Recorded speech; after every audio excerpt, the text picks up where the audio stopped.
Greetings, everyone, and welcome to another episode of the Critical Podcast. My name is Jimmy Good, and I'm your host. And joining me this week, a very special guest returning. It's Rob from Rob Plays. Rob, how are you doing, pal? I'm doing great. How about you? Oh, I'm doing just fine. Well, I'm doing much better now that you're here. It's so good. We had so much fun last time having you on, and everyone was like, "Jimmy, you got to get Rob back on the show." And I'm like, "All right, I'll work on it." But you've been a busy guy. There's nothing wrong with that. Lots of videos, a lot of researching and stuff like that, but it's been a lot of fun stuff. So I've been enjoying it. Yes, and for people who don't know Rob, I'm a huge fan of his. I found him a few months ago, and I just binged all of your stuff. I just was like, I'm just gonna watch a few of these things, and then I was getting into the Minecraft play videos where you just would talk for 20 minutes about a ride, and I was just like, this is so fascinating. But he talks about Disney history, and it's the most, I would say, for me, from what I've seen, the best edited, and you take the time to really make cool graphics and stuff within the show that really make it stand out. It punches it up a lot more. And it's only they're 5 or 6 minutes typically. They're not a lot of time, and you're always releasing them on Wednesdays, right? Yeah, Wednesday morning around 11. Okay, yeah. So I highly recommend it. The link will be down below, so you guys should check it out. But Rob Plays on YouTube. And also, he has a podcast of his own, the TTA podcast, the Tomorrowland Transit Authorities, which I highly recommend you check out as well, because he and his buddy Christine are on there every week talking about all the Disney news. It's it ranges from a half-hour show to an hour show, but it is super duper fun, and you should really go check him out on your refurbed website, which you just put together. Which I think I told the story on one of the episodes, but literally 2 days before we were gonna unveil the new website, I somehow accidentally deleted it completely, and so I spent 6 hours overnight rebuilding it from memory because I was dumb and didn't have a proper backup saved, and so it was a really hard life lesson learned. But yeah, it's not that complex of a site, but it was an adventure for me. It was a self discovery in the middle of the night. Well, when you're building a website, there's every little thing takes time. It takes a long time. So I understand where you're coming from. It's it's not simple. It's not easy to just be yep, I did it, posted, pasted, whatever. Just keep moving on. Yeah, but the look of it looks nice. I didn't mind the old gears you had on the old one, but this one is definitely more fresh and clean. So it's we actually tried this time. I think the first time around, we were just this podcast might only last a month, so let's throw something together in 5 minutes in Photoshop. And now we're all right, 100 episodes. I think we're sticking around for a while. Yes, that's super good. And a feature that I would love to implement someday, but you guys have a call-in feature now, which I think adds something extra special to it. And when I heard this for the 100th episode, I called it immediately. I'm I gotta call him. And do you really enjoy that feature kind of now being part of the show? Yeah, it's a lot of fun. It's interesting getting to hear the voices of people who listen. It's, so much of online media these days is just numbers of views and visitors and traffic and analytics and this, but getting to hear the people who listen is really fun and rewarding and exciting. And also getting to read the automated transcripts of those calls are really fun because they're awful. And so I get the emails and I read it and I'm like, what is this person asking about? And then you actually listen and it's something completely different, because that's Google's auto translate for you. Yep, they're still working on it. It's not perfect, but one day maybe it'll be slightly better and understandable. But anyway, thank you everybody for joining us here today. Typically what we talk about are movies, games, and TV shows. And because Rob is here, the want is to talk about Disney, but the guy talks about Disney all the time. So maybe we'll touch on it later, but we're going to talk about some other things. Let's start off with some games. QuakeCon happened this past weekend, and I will be the first to admit that I am not the biggest Bethesda fan on the planet, but we did get some news about Fallout 76, Doom, and a few other things. Rob is a big Fallout guy. So Rob, Fallout 76, they dropped a ton of knowledge on us about kind of the upgrade system and mutating and all of this stuff. How do you as a Fallout fan feel about this? So I'll first preface this by saying I'm a new age Fallout fan. I got into the series with 3 and then New Vegas and 4. So I'm coming from the place where I guess I have it. I hold it in a little bit less reverence as the longtime Fallout fan. So I'm really open to change. And there isn't to me classic Fallout beyond the setting, which is this sort of parodied Americana 1950s retro sci-fi. So from a mechanic standpoint, I was all for Fallout 76 from the moment it was announced. There were a lot of people who I think were not so thrilled that it wasn't a traditional RPG and it was doing more of this online thing. But I like that idea. And, having friends who are also super into Fallout, we were like, love the idea of just getting to play together. Reading some of this news, like I'm like, there's a part of me that's just really open to experimenting. And so like I just read most recently their plan for how to deal with griefers. And so it's the system where if you shoot at a stranger, you're going to do very little damage. And it's only unless they shoot back that full damage gets turned on. And I don't know if any other game's actually done something like that before, but that sounds like really interesting to me. And now I'm sure there's like people online who are breaking down why this is like amazing or horrible or the worst idea ever. But like I hear that, I'm like, yeah, I'm super willing to try something like this because I'd rather take a game like this that's going to play around with the system and mix it up than, just something that's tried and true. Like they could have made a more traditional online MMO-esque game out of Fallout, and I probably would have gotten bored with it a lot, sooner. Granted, nobody's played it yet, so maybe I will get bored with it. But I'm just like super open for them experimenting with this. And there's a part of me that goes, well, they're still working on, what is it? Starfield is their next RPG. Yes. Yep. Yeah. So it's like worst case, if it's not great, then I wait for the next game. So, I'm excited to give it a shot. I'm ready for that beta to come out whenever it does.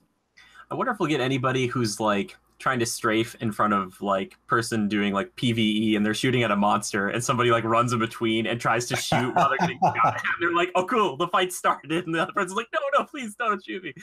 There's a great example. That might be a way to like break the system. And I think when it was first announced, Todd Howard had mentioned in an interview, like, or maybe this was during the No Clip documentary they were doing, but they're just saying like they seem to admit like, yeah, we're trying stuff out. We're not 100% sure. We're going to tweak. We're going to adjust. That's kind of how an online game works. And so like, I love that just whole mentality. And so I hope they keep it up. I just hope the game's not as buggy as most Bethesda games tend to be. That is the hope. And I think a lot of that bugginess comes from a lot of NPCs, which it sounds like they're going to really limit that down to mostly like just a few robots here and there. Like there's not going to be a ton of that because it's supposed to kind of say, hey, you guys like the first ones out after like the nuclear holocaust, and like there's not going to be like a ton of people just still walking around. So hopefully that will make it simpler in that regard, but I'm sure there'll still be, it's like an open world game that's multiplayer, like there's still going to be bugs, right? Oh, like, for sure. And there'll be exploits and unbalanced bits, and having just spent the last couple of weeks like really powering through No Man's Sky with my friends, I've realized how much a game can change just on a week-to-week basis, and I'm sure Fallout will be no different.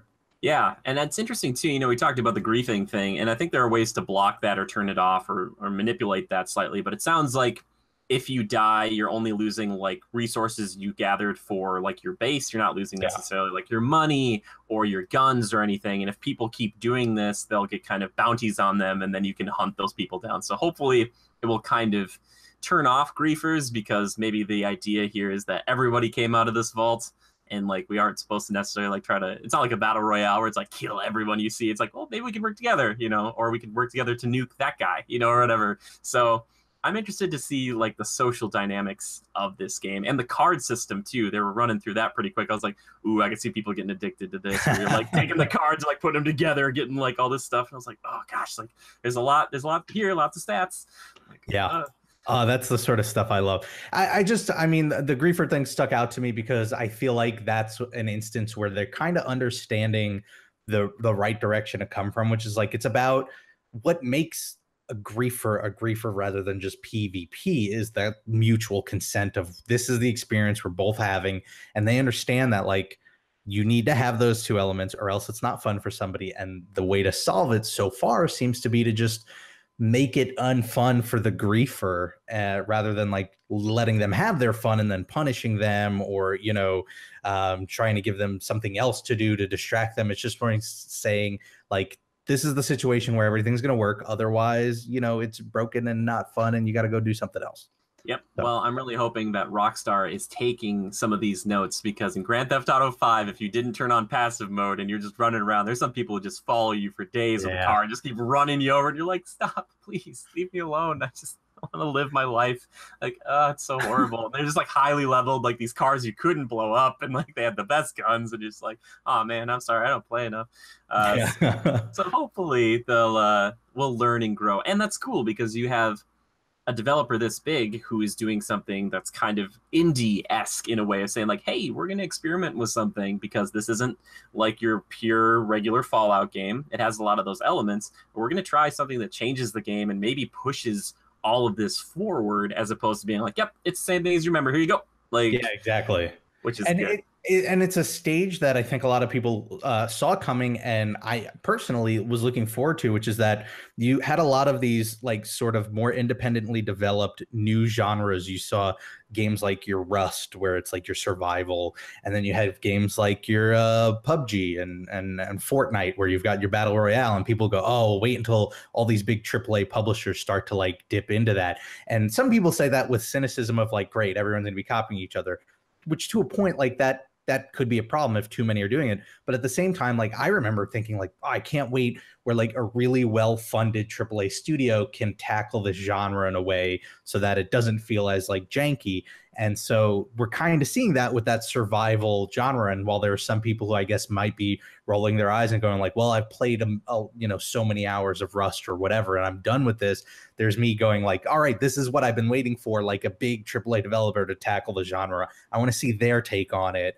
And like, this is the sort of the natural evolution you're supposed to get, where the small indies experiment more, find that new next thing, and then the bigger, fish sort of follow suit, and then they put that polish on it. So we're just kind of at that point with that genre, and so I'm looking forward to it.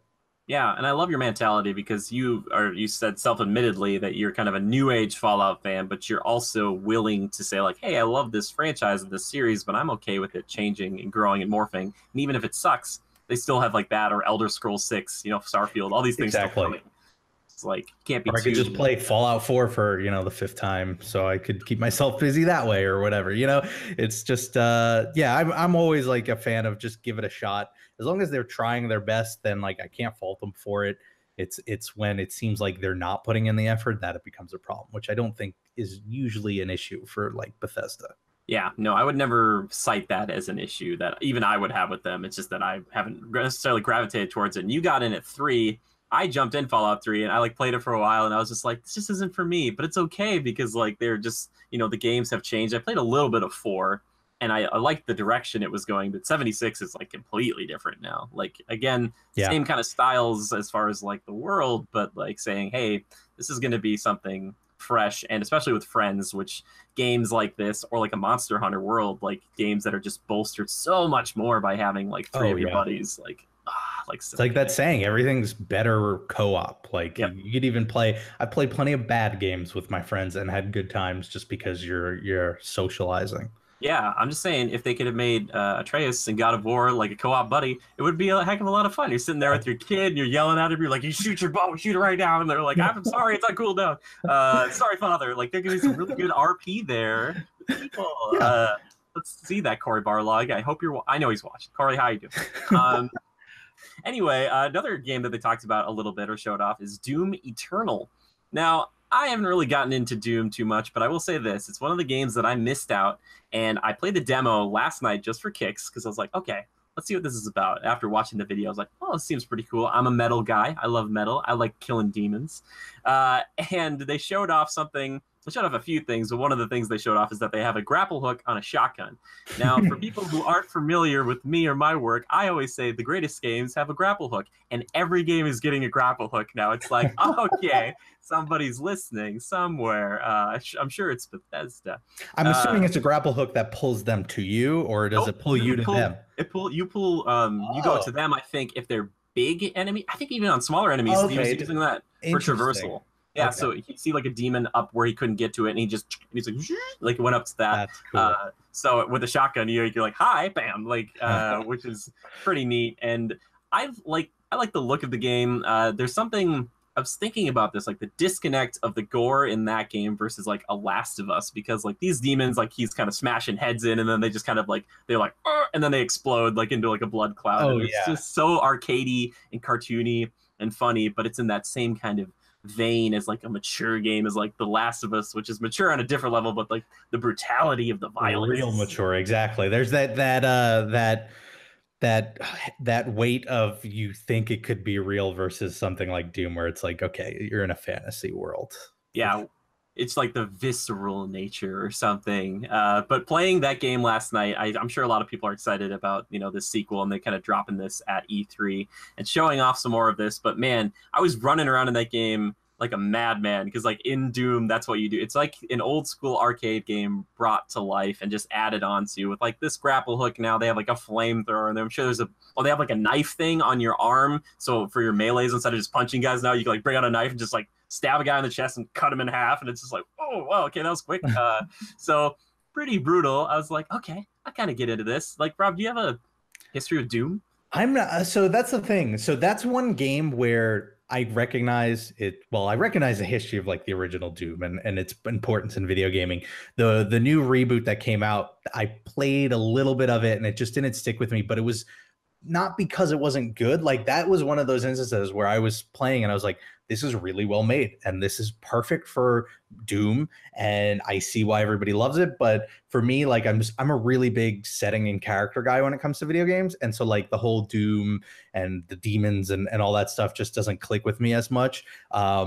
For example, but like I love the idea that it kind of is a love letter to the older games, because the one that I did really jump towards was the newer Wolfenstein games, Oh, because for me, cool. World War II and that sort of alternate history sort of thing was like, that's more my style than the Doom side of things. So like, I feel like there a cup of coffee for everybody out there. So like Doom for me wasn't so much. I'm not like super psyched for the sequel, but at the same time, I could play it and watch it and recognize like, yeah, this is super well done, and I get why it has all the accolades it does, because it's just like really polished. I've wanted to try like the VR version just to Oh give it a yeah. shot, but I also have a feeling that might make me like want to throw up. So Yeah, I joked about Doom being in VR, and then they're like, "Yeah, we're making Doom VR," and you kind of like teleport around and shoot. I was like, I was joking, guys, because it's like the twitchiest like first-person shooter yeah, to I me, and know. it's just like, I want to. How am I gonna do this? Like, it's like even playing it on a regular, just a flat screen TV the other night. I was like, okay, we're moving, we're shaking. VR is weird like that. Like I'm a big fan of VR. I've got the Vive. I play it all the time, but like I can't play like quote unquote real games on it. Yeah. I feel like the locomotion's just not there yet. Teleporting doesn't really work, and the just standing in place while you move doesn't really do it for me. And so like they need to work on something, which I, not to just go on a totally crazy path here, but apparently Disney's filing patents for potential new technology that would do VR movement that looks really crazy. And I'm waiting to see how that all shakes out, because that could be like bringing us one step closer to the whole holodeck that we all dream of. Yes, I saw that. It was like the omnidirectional kind of like treadmill thing where you kind of like run one way and it kind of like moves you. Is that what? Yeah, yeah, it's weird. It's like the floor, whereas most places they do like one floor that moves in any direction. This is a floor made up of smaller tiles that will essentially move you slightly off from what you're trying to do in the game, so that in the game you're running in a straight line, but in real life you're like running in a circle, so you never hit that wall. And so Okay. it kind of tricks your mind. It seems very weird. Some of it seems like it's possible, or I want to see how it goes. The other sounds crazy. One of the theories they were playing with was that apparently the tiles vibrating affects the friction of the floor. So they can use these tiles and have them vibrate under your feet. So then when you're walking, you're actually walking in place and you're not actually making any distance. All this crazy stuff. And like, who knows if they'll ever actually use any of it, or if it ever comes to fruition. But that's where we need to go before I'm ready to jump into a game like Doom in VR, because I need to be For able to just sure. run. Yep, I completely agree with you. My dream has always been to have like a football-sized room, which isn't like a room because it's like a stadium, but it's just like all white, and then they're just Oh like yeah. it maps everything, and you don't have to wear anything. It's just like you have this huge like area to play in, and you kind of like there'll be walls in the game where you're like, okay, I can't like. You get to that brick wall, and you're like, yeah, I can't. This is If you've actually ever done the Void in Disney Springs, they have the Star yes. Wars thing. It it works. It's amazing. I mean, it's obviously really limited, but like the fact that there's a wall and you reach out and there's that wall and you feel it and the doorways, it really doesn't take much for your brain to make that connection and for it to feel like it's a real space. So they need to just improve on that, and I think they'd be fine. I 1000% agree with you. I can't believe we didn't talk about this last time, but when I was at Disneyland, I did that, and I had this moment that was like a pure, almost like a Doom or video game moment, where you're kind of walking around, you can like touch R2 or whatever, and then they show the guns, and I grabbed it, and I was like, and I was like, Yep. oh, yeah. I was like, Yep. here we go. I'm like, oh, yes. It was so incredible. Like, that was, oh, man, if you could only make that and just have it change all the time. Oh boy. And you could. That's a brilliant part. You could have the same exact layout of that building, but as long as in the game you change what the building is, or you have tricks where maybe that room is now an elevator and then you go back through the other. Like, I feel like this is going to be a great opportunity for developers to really start to like play with people's minds and how you think about level design. And the only catch ends up being the space it takes up. But, you know, there are places around the country with plenty of space to spare. So hopefully we start to see more of it pop up. Yeah, I hope so. And if it's affordable, which I would say, I think it was like $30 to do the one play session. It was like a half hour, 20 minutes worth of Star Wars Secrets of the Empire. I thought it was worth it because like the production value alone was like, holy crap, they got like some other people like to do acting and stuff for like your little videos. And I was like, oh my God. Like, I was like, what is that day like? They're like, oh, hey, can you get back in costume? We got to have you do the VR thing. Do the, I'm 100% convinced that their partnership with Star Wars and Disney to do The Void is purely a test bed for the Star Wars hotel. I think we're gonna, and like I have no actual facts to like back any of this up, so don't take this as like rumor or anything, but my gut tells me we're gonna see like a better, bigger version 2 of that in the Star Wars hotel, and that they're just using The Void as sort of like a jumping off point. That's what I think. You're a beautiful genius, and I completely agree. I'm going to be really let down if it's not there now. What if it's just like in the basement and like that's the bottom level? And like that's just part of that experience is like, oh, you know, like we're being raided by Imperials and then you have to go down and gear up and then you have a whole mission on a ship. Like that would be amazing. Oh my gosh. And this would be a good way to like really test how people react. And it's like a win-win for the Void and for Disney. And, you know, who knows? But it just seems like it would be a wasted opportunity if they don't put that into the hotel somehow. Yep. And then eventually 20 years from now, we'll have our first VR cruise ship trip where you go on there and you're just like the entire cruise ship is a big VR space. Totally. Like, totally. I mean, you know, there, I forgot what show it was based on. Was it Battlestar maybe? But there have been basically LARP, live action role playing sessions where people go on a cruise and they LARP as if they're on a spaceship. And it is all running through these scenarios of like getting attacked and all that sort of stuff. And it is like this weekend getaway. And so I feel like it's not far off from just doing that, but with VR in some regards. You'd need a lot of safety precautions. Nobody tumbles over into the ocean or anything, but like, you're like, it's so immersive. I feel like the water is on me. I'm drowning. There will never be a shortage of people who want an experience like that. It really boils down to whether anybody's willing to spend the money to make it happen. Yes, and basically what we're getting at is we want Doom VR on a weekend cruise because you're just 3 days and you're like, I gotta kill all the demons. My family needs help. So stressed out. Yeah. Oh, that's so cool. Yeah, I think I saw you tweet out about that walkway a little while ago or something. Like I saw that and I was like, oh, that looks really cool. I was like, I really hope they do something incredible with that. Like the future of attractions. That would be neat. That'd be so cool. That's the hope anyway. Anyway, that's QuakeCon. We're just talking, you know, we had to talk about this because this is Doom VR. I still, one day maybe I'll try that, but the new Doom Eternal stuff, it does look interesting. It looks like more of what people really enjoyed and everybody loved who played that. It seemed lauded that game.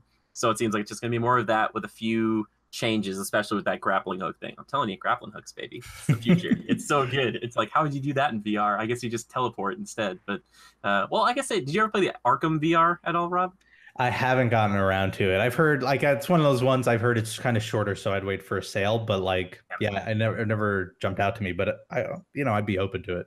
Yeah, that one was like instead of teleporting, you'd look at his space and then you'd hear like the grapple go off, and then like he would just like you'd be like, oh, I grappled to that spot as Batman. And you're like, oh, okay, that works. That works.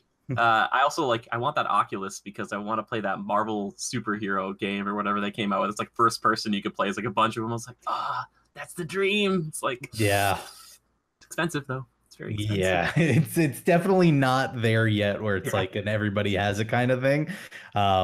I'm surprised it hasn't become the sort of thing where they're putting out new headsets every other year or so, which is probably a good thing because people would probably drop out if they felt like they needed to spend another however $500, $600 every couple of years. But I'm waiting to see whatever that next iteration is and how much that's going to cost, because I want to see VR thrive. I don't think it's a sure shot yet. It really is going to depend on how they handle like these next set of hardware designs. Yeah, that's the question too. I wonder if like, Project Scarlet or whatever Xbox is working on with PlayStation 5, if it'll be VR compatible, but if they will tout that, or if they'll just be like, yeah, it's there if you want it, as opposed to like with PlayStation, like VR, they kind of made a really big push for that. So Yeah. we'll see. We'll see if there's a market, like a big enough market there. All right, let's talk about one more thing before we get into the main topic of the show. Man, I just love having you on. It's just so I can just talk to you. Just that's what tributaries off the main river. That's what I love it. It's so Mulan, we got a screenshot of our protagonist in the live action film. I try to pronounce her name, but I feel like I would just screw it up. So, and then we got some other information besides just that picture. We won't be getting the songs, and we won't be getting Mushu, apparently, in the live action film. Now, I know we talked about this briefly beforehand, Rob. I've let you kind of digest it a little bit. How do you feel about that information now? I'm not going to pretend that I was like a big Mushu fan. So like first right off the bat, like losing that will upset me. There are some like really great songs that will be missed, right? But like you said, we were talking about it a little bit before the show, and it really does feel like Disney's in kind of a lose-lose situation when it comes to the reboots, because they'll do their, Jungle Book or their Beauty and the Beast, where people are going, well, you're just taking the old movie and making it live action. Why aren't you getting creative with it or mixing it up or changing it? And now you've got your Mulan, where they're like, all right, well, we're going to take out the music. We're going to make it more grounded, maybe a little bit more realistic. And you got people going, well, how could you take the songs out? Like, why isn't it not like the old one? And so I think it's one of those situations where no matter what they do, there's going to be some flack. So they're kind of just, I feel like, following their gut at this point, and their track record shows that it works. Like Jungle Book made a ton of money, and Beauty and the Beast made a ton of money. I'm sure this is going to do really well. I've never been like the biggest Mulan fan from an animation perspective. This is like a short just sort of story tangent here, but we were in Disney, I think it was this past April. We got home from the end of at the end of the night from the parks to the hotel, and we pop on the TV, and it's like always playing like Disney stuff, and Mulan was on, and I hadn't seen it legitimately since it had come out at that point. So I think well over a decade at that point. And I was watching and I was like, is this the sequel? Is this like one of the direct to DVD sequels? Because the animation just doesn't look good. Like if you compare like a Beauty and the Beast, and maybe it was just a stylistic thing, and now I'm like kind of Googling it because he's like, oh no, like, was I wrong about this? But like, it was very, as far as like the art style, kind of flat. There wasn't a lot of, I don't know, maybe it was the style that they were just going with.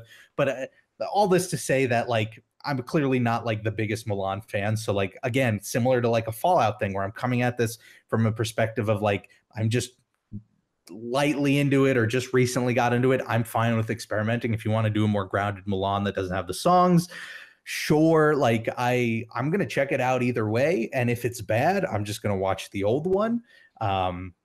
So, you know, it's weird now that we live in this post movie pass AMC A-list world. I'm like really just open to movies trying different things because I'm like, well, whatever. Worst case is I lose a couple hours of my time. It's not going to cost me anything. But I'd rather this than every live action remake being, all right, it's shot for shot, same thing, just, you know, in live action or mostly CG, to be honest. You know, I'd rather they take chances and mix things up and do things a little bit differently. Yeah, interesting. It's funny because that story that you told about being in the parks and going back to the hotel, ironically, I think Mulan was actually, a lot of it was done at MGM or Hollywood Studios, right? Which is like weird to think. I think they did a lot of it there. I remember taking tours of the animation studio when I was a kid and thinking like, this is kind of boring. Like Mushu was kind of like your guide in one portion of it. And I was like, but now as an adult, if they still had that, I'd be like, oh, guys, what you working on? Like, they're like, ooh, hey, that looks great. But yeah, that's it. fascinating stance to take on Mulan. I'd have to go rewatch it again. I remember being blown away about like the smoke animation and kind of like it made even in the actual film itself, and they would like shoot off the cannons, like the smoke would still have that kind of like that curl to it. Yeah, so that's the thing. It might have been stylistic, but Yeah, I it remember might have looking been. at it and just being like, maybe it's because at that point I had recently watched like some of the earlier Renaissance films, but I was like, oh, this does not look at all the same.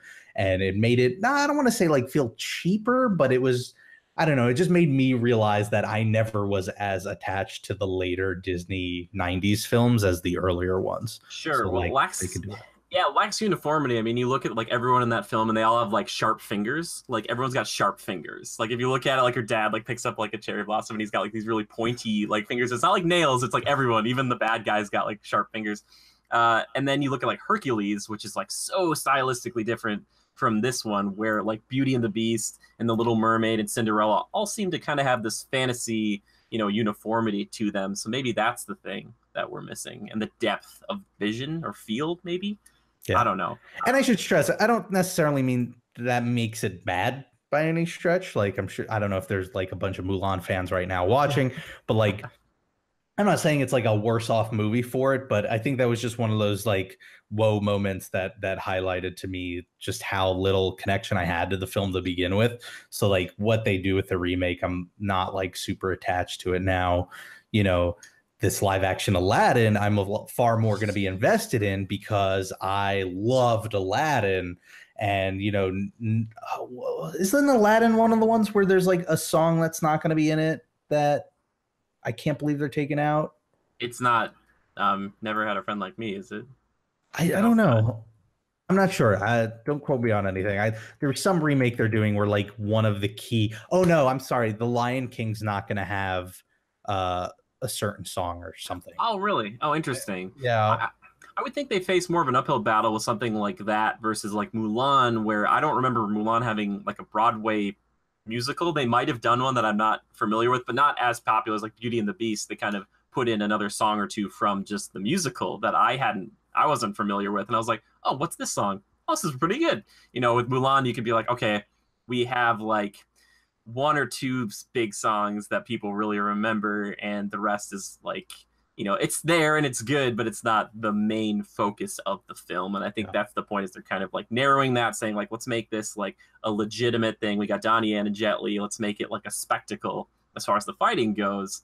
But as far as like the kind of happy-go-lucky times, I don't know if it's going to be the happiest film, Yeah, exactly. Yeah, I think that's what it is. I think it's just reading the room and matching the tone of, it's a movie about a war. It's not like, it's not as much of it's not a fairy tale the way like a Beauty and the Beast is, Also, I looked it up. So it's the Lion King that's not going to have Be Prepared in it.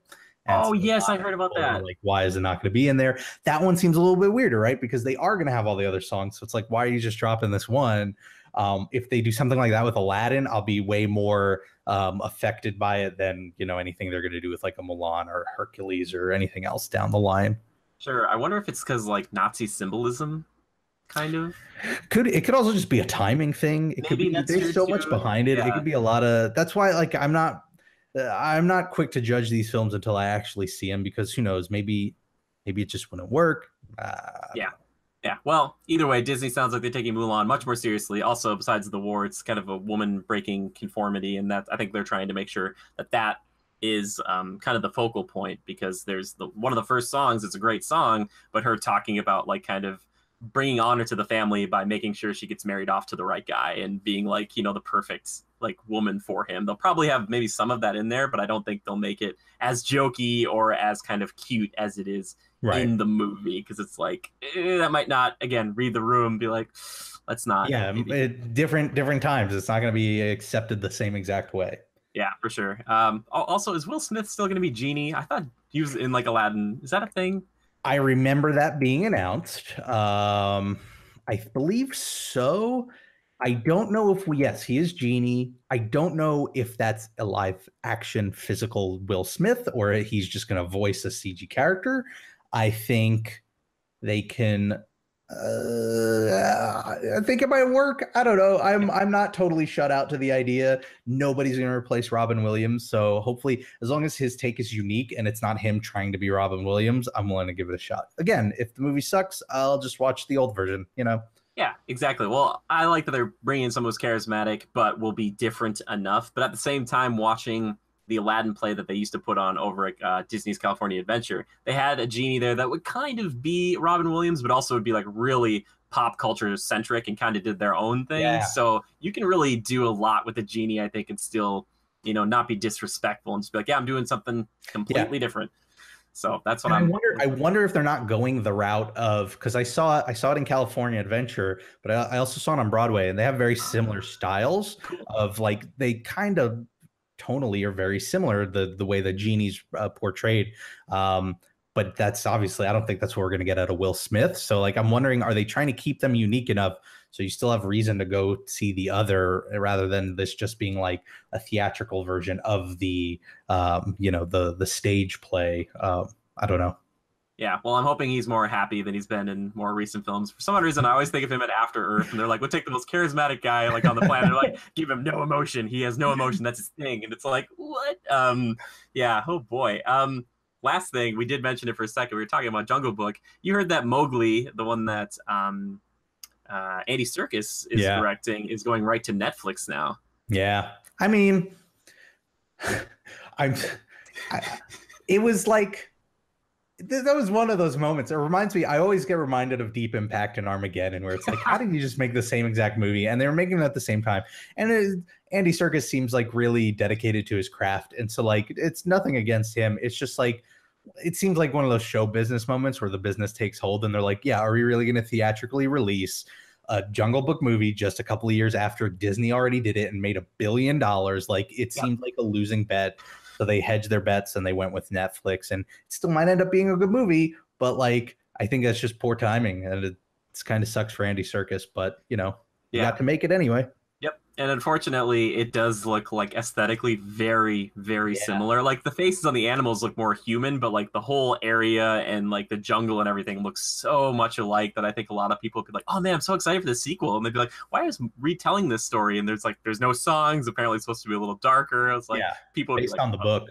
Yeah, I don't know. It's just also one of those things where it's not like it's just not the kind of tale where I'm like, I love this tale so much I'm willing to watch multiple versions of it over time. Like the Jungle Book doesn't ring to me as like this this story. If you told me someone else was doing like even a Mary Poppins, if there is a next year another Mary Poppins, I'd be like, all right, well, you know what, maybe I'll give that a shot. That's kind of interesting. Jungle Book just doesn't click with me that way, where I feel like but you know what, it's going on Netflix is probably a good decision because it'll cost me nothing, so I'll probably watch it one night just because I don't have to go anywhere to go see it. So it'll be the same day that Disney's streaming service eventually comes out, and they'll just switch them out, and it'll be like Jungle Book was here, and now it's gone, and Mowgli's here. Don't worry about it. Like, did you notice anybody? Did you notice that we changed it? It'll be like, yes, we did. Yeah, that's gonna be a fun day. Yeah. Oh boy. Anyway, man, I love it. This is great. Now it's time. Let's get into the main topic of the show because I feel like we should really talk about this. There's a small little acquisition, just a couple $1 billion, like 71.3 roughly. Disney finally has acquired Fox, which I've joked about on the show. Like I play to celebrate good times because I am a huge Disney fan. I'm a really big Marvel fan, as you can see. I mean, I have it everywhere. And just having like this guy Wolverine be with this guy Captain America is like, let's do it. Like, I mean, it might not happen, but the thought that it could, like, it's just, I love it. It's totally going to happen. Like, this is them ensuring that the Marvel Cinematic Universe lives on for another 15 years. Like, this is their ace in, I don't know, ace in the sleeve, ace in the, whatever you want to call it. This is their saving day where they go, all right, the second thing starts to drop off, X-Men or whatever, and it's going to, give it a resurgence for another decade. Yeah, and what people forget, and I know that I didn't really understand when they started, is that the Avengers have typically, in the past, been a B-tier team. It wasn't like when you thought Marvel, you're like, the Avengers. It was like Marvel, you think X-Men, or you think Spider-Man, you think about that sort of thing. You didn't think about them And to see what they've done with this group up until this point, and then saying, "Hey, guess what? You get basically almost everybody back now." It's like, all we need is Spider-Man. And I've joked about this, but Rob, if you had to make a guess, and I don't have a number or anything, but if Disney went to Sony, how much do you think they'd have to offer up for just the Spider-Man stuff forever? Man. I know it's tough. Now, here is a little thing that I used to kind of as like a barometer. They paid 4 billion for Star Wars for, Marvel in the first place. So I was thinking, like, would he be like 1 billion? I think here's the thing, and I don't know if Disney will do this, and I'm not like high enough up in the corporate hierarchy of the world to know how things operate, but I've read enough books to know that like they'll often sometimes treat things like IP as just like trading cards.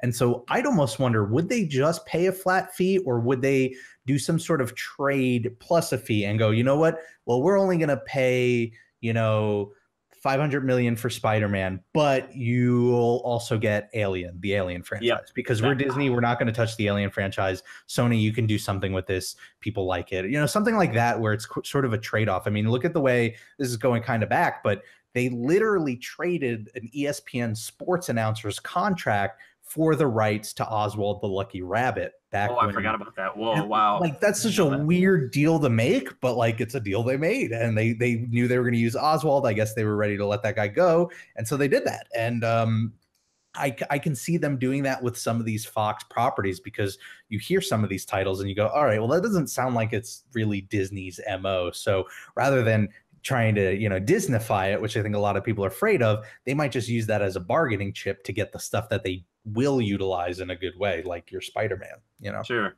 unless they make that Touchstone 2.0 or whatever, and they're just like, well, guess what, we are doing it, and Deadpool's gonna kick off our R-rated stuff. They very well might. Yeah. Oh, I would love that. But if Iger's leaving soon, the big question will be like, whoever replaces him, what's their mentality going to be with all of this? Yeah, that is fascinating. That's a really good point, man. I appreciate that, because like I'm just thinking numbers wise, if Disney just kind of like rolled up to Sony and there's like, all right, guys, like we'll just cut you a check. Let's just stop playing this game because he's the last one. He's the biggest one. I think arguably he's like the Batman of Marvel, and just be like, we just want him back. We don't want to play these like, oh, is Venom part of the MCU? Or are you doing like a Craven and a Morbius movie, and Silver and Black are splitting up doing their own movies? It's like, please just like let them take it back. Like they're doing such a good job with it. Like Homecoming was the 6th Spider-Man film we've ever truly had, and that one still did like incredibly well for like not an origin story, but like kind of close to it. I loved it. Oh yeah, it was a great, like, it very much felt different from a Marvel cinematic film, which I think was a good thing, because it was a nice refresher, break things up, but it was really good. Yeah. Oh yeah, for sure. And also you're from New York, so like did you feel like any like special connection where you're like, yeah, like it's gonna be home? I have the general like, yeah, I love New York. I love seeing New York at the films. Marvel and Sony seem to have no desire to like do an accurate representation of New York. Especially you look at the TV shows on Netflix where we joke about how apparently all of New York is Hell's Kitchen, when Hell's Kitchen in reality is like this small square of like 10 blocks in Manhattan. So like there's a part of me where I'm like, I love that that's New York, but it is in no way like real New York. So like I would say the Tobey Maguire Spider-Mans, that felt like, all right, this is New York superhero. Homecoming was like, this is a comic book world. This is some of these neighborhoods make no sense. And sure, people are very proud of Queens in the movie, and nobody talks like that in the real world. So yeah, well, and also those older, like the Raimi trilogy, Peter's got a job and he's like going to see Aunt May, and so you really get a feeling of the actual locale as opposed to just being like a backdrop. It was like, no, this is like, and it was real. City. Like when I worked in the city, I every day walked past the pizza place that Peter Parker worked at. Like that was the real pizza place in Manhattan. Could have been a set.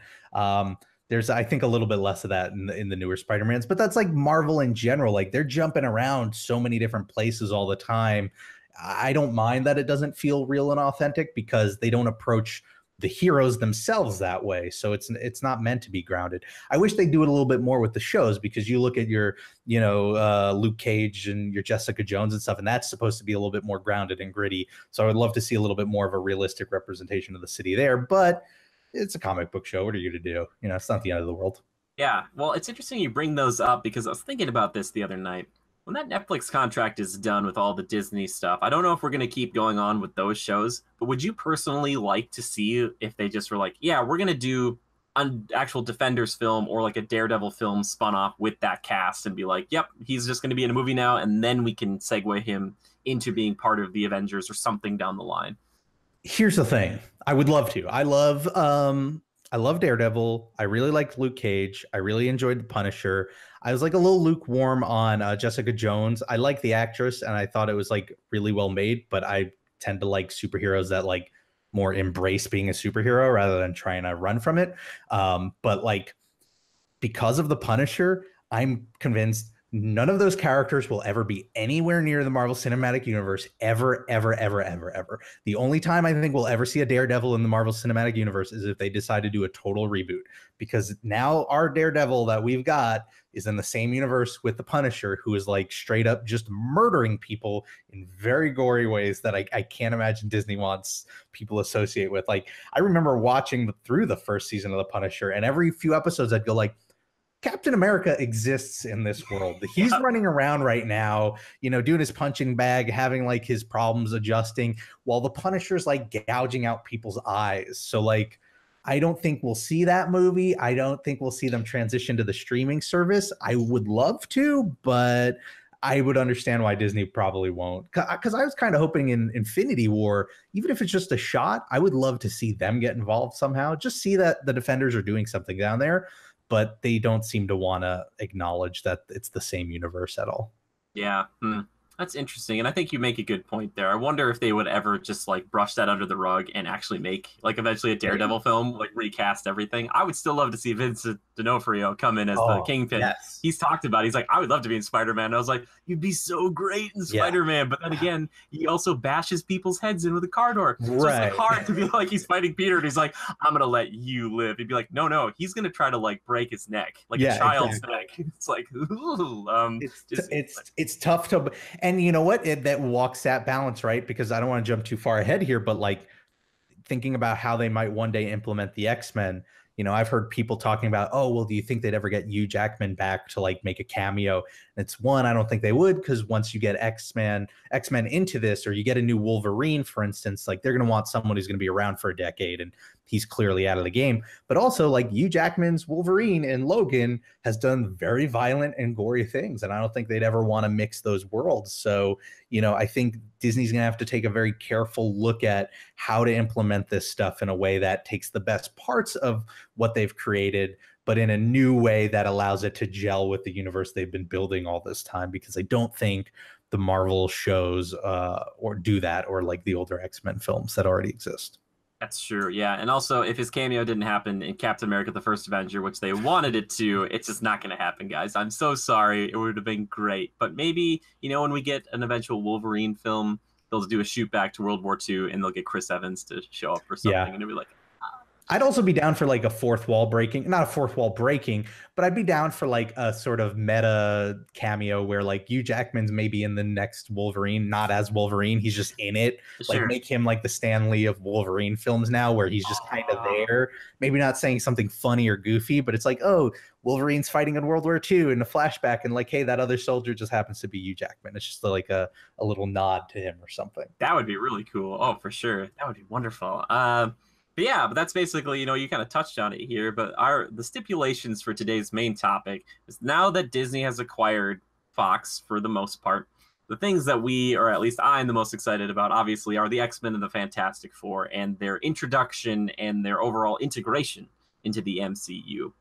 But instead of saying like, oh, they're just going to make a Fantastic Four film or just an X-Men film, which I'm pretty sure they'll just do that, I thought it'd be kind of fun to try to theorize or say, who as an individual from these groups would we like to see as like the first one, or at least a standalone of, as they get into this universe before they kind of like throw them all in there, which again they'll probably do. I mean, in a perfect world you get like the 4 or 5 maybe like build up to the X-Men, and then they have like their own little mini Avengers film where it's just called X-Men.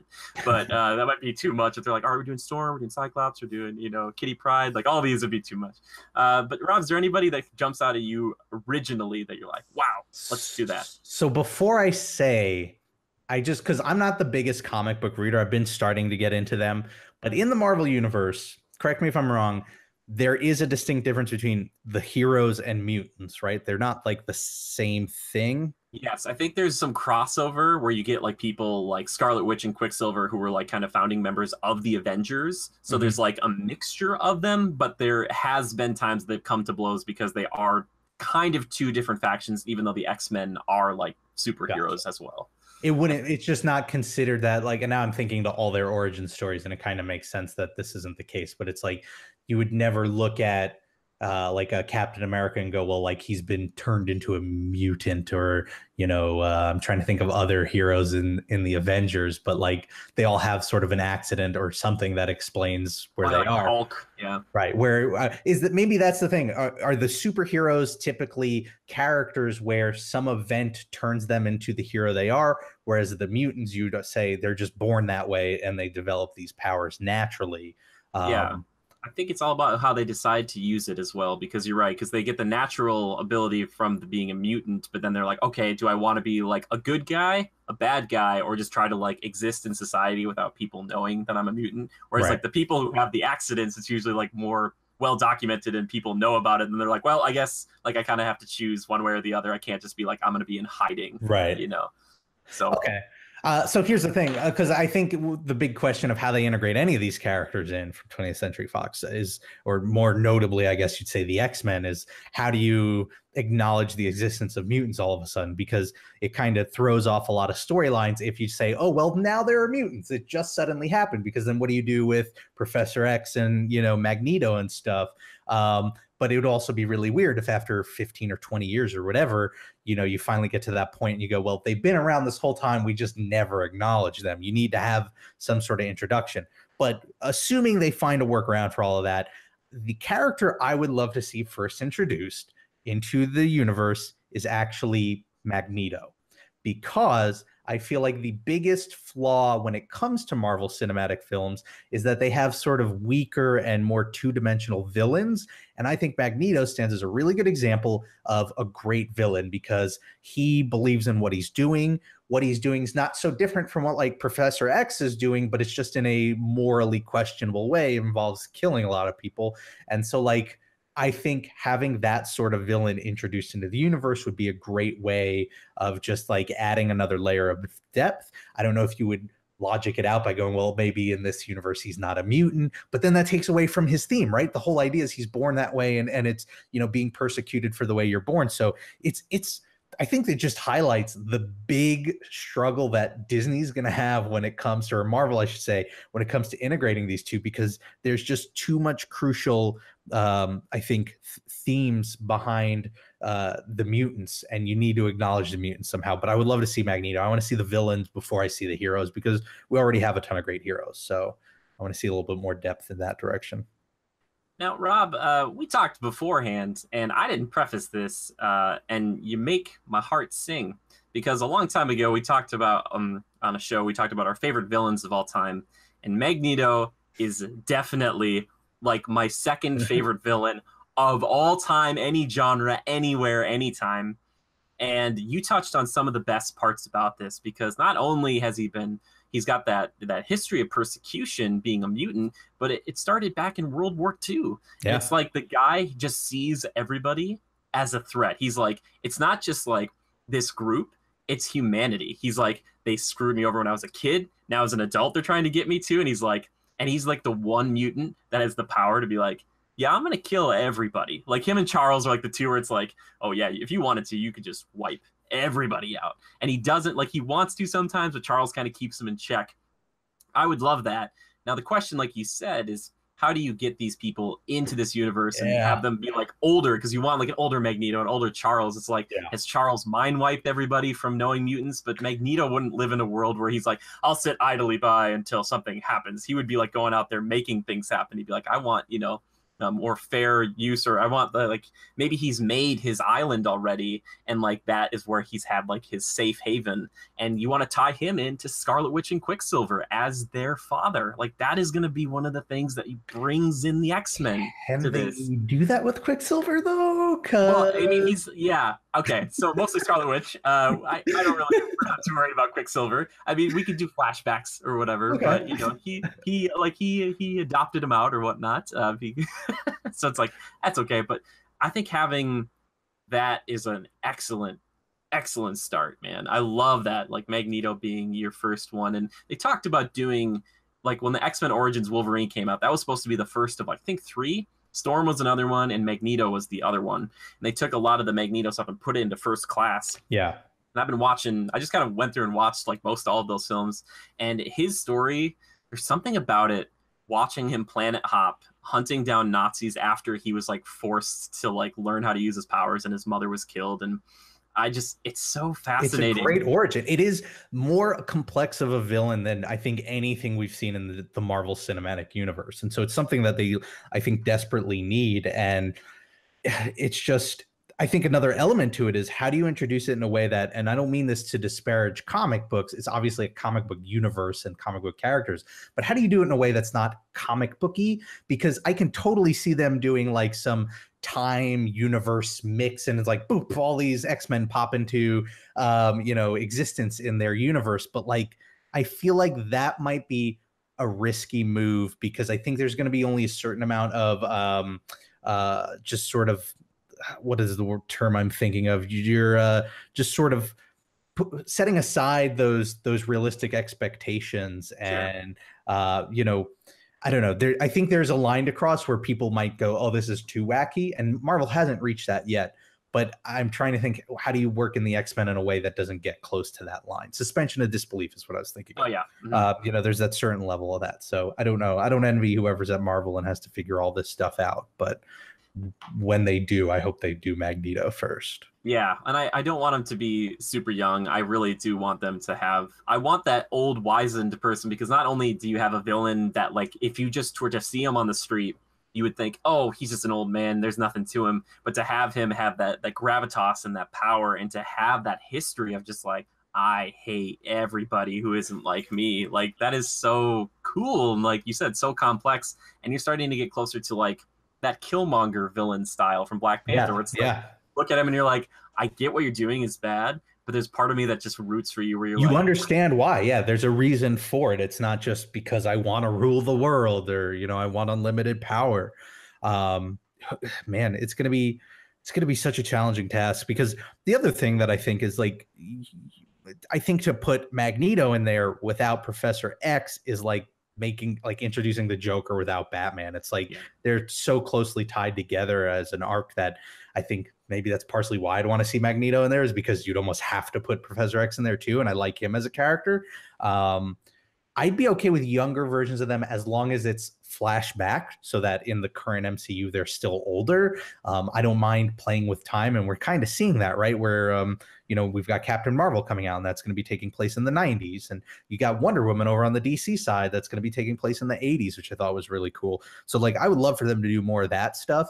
It just is a matter of how do you delicately tread around this idea that maybe the answer is they've been around the whole time, but they've been, like you said, maybe not as overt as, Professor X mind wiping them so nobody knows, but maybe they've just been really in hiding, and they've been watching the superhero thing going on, going, look, this is evidence as to why we can't show ourselves. Look what happens, or I don't know, something like that. But I would love this idea of, out of completely left field, them introducing Magneto in one of the, movies by not building it up as like, this is what this movie is going to have, but like, here's this, like you said, random old guy walking down the street who suddenly happens to be able to control metal. And that's when it's like this, oh crap moment where you're like, wait, that's Magneto, isn't it? And then it's like, boom, welcome. The X-Men are now part of this universe. And, we're just getting started. Yeah. Oh, that would be great. I love the time idea. Just like, I loved the 1960s vibe of First Class, and I would love if they would do it again. I just don't know if it'd be too much of a retread where they're like, oh, we can't like have their origin friendship. Tough. You know, where I we think call they would have to focus on World War II a little bit more, I think, yeah, to avoid that in between period. And it's a shame because, like, I thought Michael Fassbender was great as yeah. Magneto, but similarly, I think they're going to recast everybody if they start to introduce them in the universe. I don't think they want to mix those worlds. Yeah, he does a pretty good like younger Ian McKellen. The only problem I've ever had with him is when he starts making his speeches, like his accent for some reason comes out in like a weird way, and it's just like I start to lose it because like when Ian McKellen would start like giving a speech, you're like, oh my god, like everyone's like, I will follow you anywhere, like, Yeah. like I love you, like great. So yeah, that would be wonderful. And you know, we're talking about all the cool things about like his past and what makes him who he is, but I would be remiss not to mention like his power is one of my all-time favorites. The way that they you know, put it into everything he does, and that he can use anything as small as like, you know, he'll use like a gun or he'll use like a needle or something, but then he'll like move a whole building. And the sound effects, I hope they really bring that over from Fox, where it's like this warping kind of like, wow, like Yeah. to all this stuff. And it's like, oh gosh, it's like, he's so great. He's so great. And he was just so, I just rewatched Apocalypse. He's so underutilized. He's too powerful as a character. So they kind of just like the plot only differentiates like it's like, oh, how is his allegiance in this moment because he's so powerful. It's like, oh, he's a bad guy for a bit, and then he's like, maybe I should be a good guy, and like that's when the movie turns, and you're like, oh, like I want him to be that consistent threat that learns to maybe work as a good guy when you have to. Right. Like, Galactus shows up, he's like, all right guys, I'll team up with you, you know, like for today, like that would be For the great. greater good, so that I could go back to my mission. Yeah, to protect all the mutants. He's like, I gotta protect him. Yeah, I don't envy not only making something like that, but then also finding another person to fill that role. And for a lot of these roles, I kind of want them to just cast a no-name, cast someone we haven't seen before. That's the thing. We've lost, I think, the element of surprise in a lot of film today because you have the marketing and they need to, you know, get people to go see it, so they need to sell it. But like, imagine if you're just watching the latest Marvel movie and there's a character, and this is why I think this will be the character that shows up first, whether it's part of a group or a solo. I think it's going to be Wolverine, and I think it's because that iconic image of the blades coming out of his hand is going to be undeniable for everybody who goes, whether you're a Marvel fan or you're just a casual moviegoer. People know who Wolverine is. And so, you know, imagine having a no name and there's a fight going on in like a bar, and it's Captain America versus someone else, and then it's just like this no name in the background, and then blades come out of his hand. Like, that'd be super cool. And it's unfortunate because we're never going to get that, because the second they cast a Wolverine, it's going to be all over the internet. We're going to know who, and so that surprise is going to be ruined. But like, I want more, not to spoil this older movie. Well, not older, but not a contemporary, not a comic book movie, but like, if you've seen Interstellar, the moment where, you know, this character, I don't know why I'm hiding this like it's a big spoiler. Matt Damon's in the movie, and they never promoted he was in the movie. They didn't sell him as being in the movie. He just shows up 2/3 of the way in, and he's just like, oh, whoa, Matt Damon. Like, I want those moments and stuff like this more often. Yeah, that would be cool. It's I think we have so many people, and like they're just dedicated to finding these scoops where they're just like, this is my life. If I can find out who the next Wolverine is, I'm gonna make a lot of money on this, and it's like gonna be a cool thing. And it does suck because I do miss having that kind of respect and restraint like that. I always love that sort of thing personally too. So also, I think I've mentioned this a few times before. I don't know how you feel about Rob, but kind of casting a Wolverine that is a little more comic accurate, because I think with Hugh Jackman, you have this wonderful performance that everybody adores, but he is just like a supermodel that they just gave crazy hair to. And he's very well spoken. I want one that's kind of like stout. He's like, hey, bub. And he's just always kind of on edge, and he's just like kind of friends with people, but kind of like he could kill you at any moment. With Hugh Jackman, he's always like, he seemed pretty calm for the most part until he got in a fight. You know what I mean? What did you think about like his portrayal in Logan? Because I do feel like there was a little bit of a shift, but I think that was more him trying to play an older Logan. Yeah. But I don't know if that brought it closer to like what you had in mind. Yeah, I think that one did really well. The only weird thing with that one is like they took that R rating and applied it to like too many people. Or it's like, hey, Professor X, I love you, but like just because you're senile doesn't mean you need to swear. Tone it down. Yeah, tone it down a little bit. I was like, you're like, I like having Wolverine be able to like swear as much as he wants, but then like everyone else was like, this is weird. But yeah, something a little more like that where he's, you know, a little more gruff. But I just Hugh Jackman, you know, a legendary performance. I don't envy anybody who would pick up the claws, so to speak. But I think doing something like, it's like with a genie, do something that has kind of captures the good things of that, but do it different enough so people aren't like, where's Hugh Jackman? I need him here, you know. So yeah, that's the hope anyway. I know he always wanted to be in the Avengers, and he kind of campaigned for it for a little bit because he's always like, I want to fight the Hulk. And I was like, I want you to fight the Hulk, dude. Like, make that the movie. Like, That just, would be amazing. yeah. Okay. But Magneto, though, good pick, man. Magneto. Do you have anything else you want to say about Magneto before we move on? Um, no, he's just a cool villain, you know? He's like, I'm only dipping my toes just now into the Marvel universe. I got like Marvel Unlimited, so I've been like reading a bunch of comics and Oh, cool. trying to catch up with things. And like, so now I'm getting more familiar with characters like Doctor Doom, and I, read up on Thanos before Infinity War, and like a lot of them tend to be like, I'm evil because I want to rule everything. And Magneto is the one that really clicked with me as like, there's a lot more to it than that, at least on a more human level that I think people could relate to. And so I just hope they're all into it when they do introduce him, because like they have a chance of having like one of the best villains ever. Yeah. You know? Yep, I totally agree with you. And I will be the first to say, too, I'm not like super huge into reading all the comics, so I do not know or hold all the cards where that's concerned. So I try to make as educated guesses and information as possible, because it's like I can never know it all. Because not only is there like the one version of a character, but then there's like alternate versions, and you're like, oh, the ultimate version is very different. And then it's just like all this other stuff, and you're like, I don't know anymore. You're like, I just liked him for the powers and stuff, but yeah, you touched on a character I would love to see them do a movie on, even though in the beginning, and I think initially, a lot of people think he's just evil to be evil. But that's Doctor Doom. And Doctor Doom kind of has this interesting, like, tie into a lot of different groups. To the Fantastic Four, obviously, but to being a dictator of his own country, which, I mean, you could butt heads with somebody like T'Challa from Black Panther. And then you also have someone who's a rival in the tech industry, like Tony Stark. So I think if you introduce somebody like that into the fold somehow with his own film, which would be hard to do without him, fighting against one of these superhero groups, I think he's one of those people who's a necessary evil eventually, because he's a human that has magical capabilities, but also like cool tech, runs his own country, and is at the end of the day like someone who's trying to protect humanity in his own twisted, jaded way, kind of like Magneto a little bit, not the same amount. Like, you're getting into Doctor Doom a little bit. Is there anything there that you're like, oh, that would be cool to see? So yeah, that's new to me. Like, that's because I've never gone too in depth into Doctor Doom, and it's funny because when I think of him, all I see is like the cape and the mask and stuff, and it comes off as way more traditional, like hokey villain. Sure. So like hearing that there's that more of that backstory is definitely interesting. So I'd be interested in seeing more.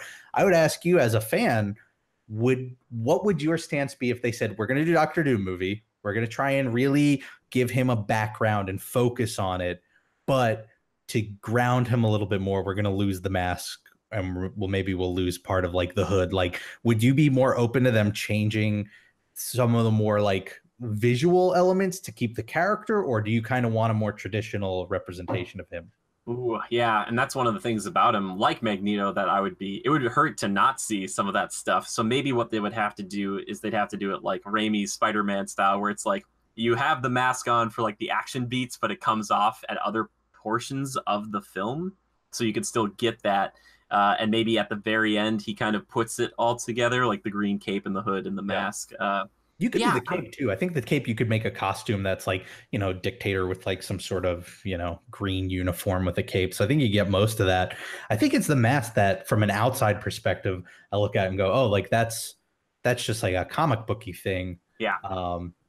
But there is a really cool reason, and of course there's reasons behind all this. And from my research in the past, this has been something that I'm not sure if this is still holding water or not, but from what I remember is when Doom originally starts getting some of these powers and stuff, he gets this he gets a crack in his face or something, and he's a perfectionist. He hates it so much. And to cover it up, he makes that mask because he doesn't like to see himself as anything less than I am Doom, and that's one of the problems you kind of have with the character bringing him to the modern day stuff, is because he's very much like, I am Dr. Doom, this is my Doom reign, this is my Doom building, where it's like, okay, you might have to like bring that down like a stoic.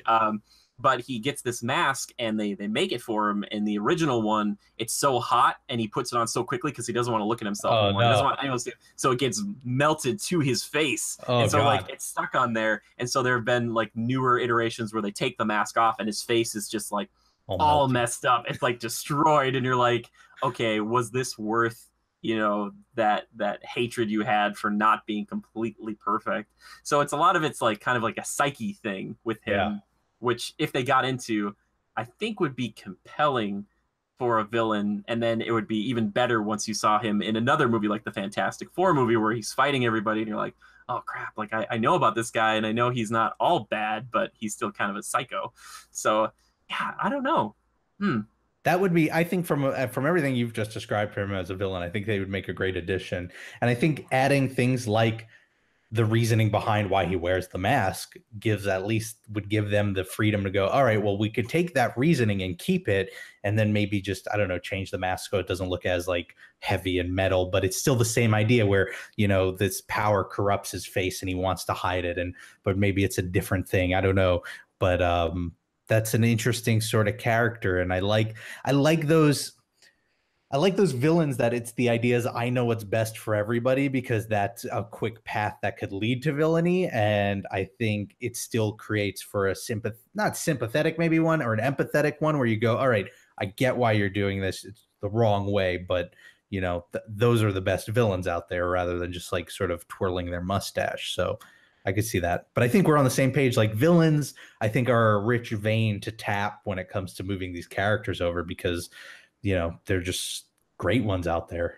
Yeah, and the nice thing about the ones we've mentioned is technically, I guess Magneto's not a human; he's a mutant. He's a Homo superior, as he would say. But if they're still humanoid, just like people, or at least Doctor Doom is also kind of human too. It's not like, hey, I'm a big purple dude, or I'm a robot, or anything weird like that. It's like, nope, it's just. And I think bringing that in brings that human element that we haven't really gotten. Maybe Loki a little bit, but not to the extent that these guys could bring it. That's what I think is cool. Like, yeah. But both of those, I love those. Those are like my two, I think, Marvel villains, and they're not in the MCU yet, which is crazy, because they haven't had the chance to be. But now we're finally getting that chance, and I like the idea of starting it off with the villains. It's just so hard to separate them. Like you said, it's That's like the problem. Batman. Yeah, exactly. And it's just like once you acknowledge they're a mutant, it's like, well, now you've opened the floodgates. So where's everybody else? Yeah, exactly. And then do you make how do you paint like Charles Xavier as like a villain from the standpoint of the Magneto film, and then see Charles run the X-Men one day, and then you kind of like always maybe have like a chip on your shoulder being like, I saw Magneto, and you're like, guy's kind of a jerk sometimes, and like, yeah. Okay, but besides those two, is there anyone else that jumps out at you where you're like, please give me the standalone? I can't say I'm a big Fantastic Four person. So like I feel like when we think of 20th Century Fox, it's really Fantastic Four or X-Men, really, right? For the most part, yeah. So as far as like all the other X-Men go, I mean, it's really cliche for me to say Wolverine because but like that just goes to show how far outside of the world of comic books I've been, that like that's really where my exposure was. I'm trying to think of like some of the heroes with like a little bit more background that I thought was interesting.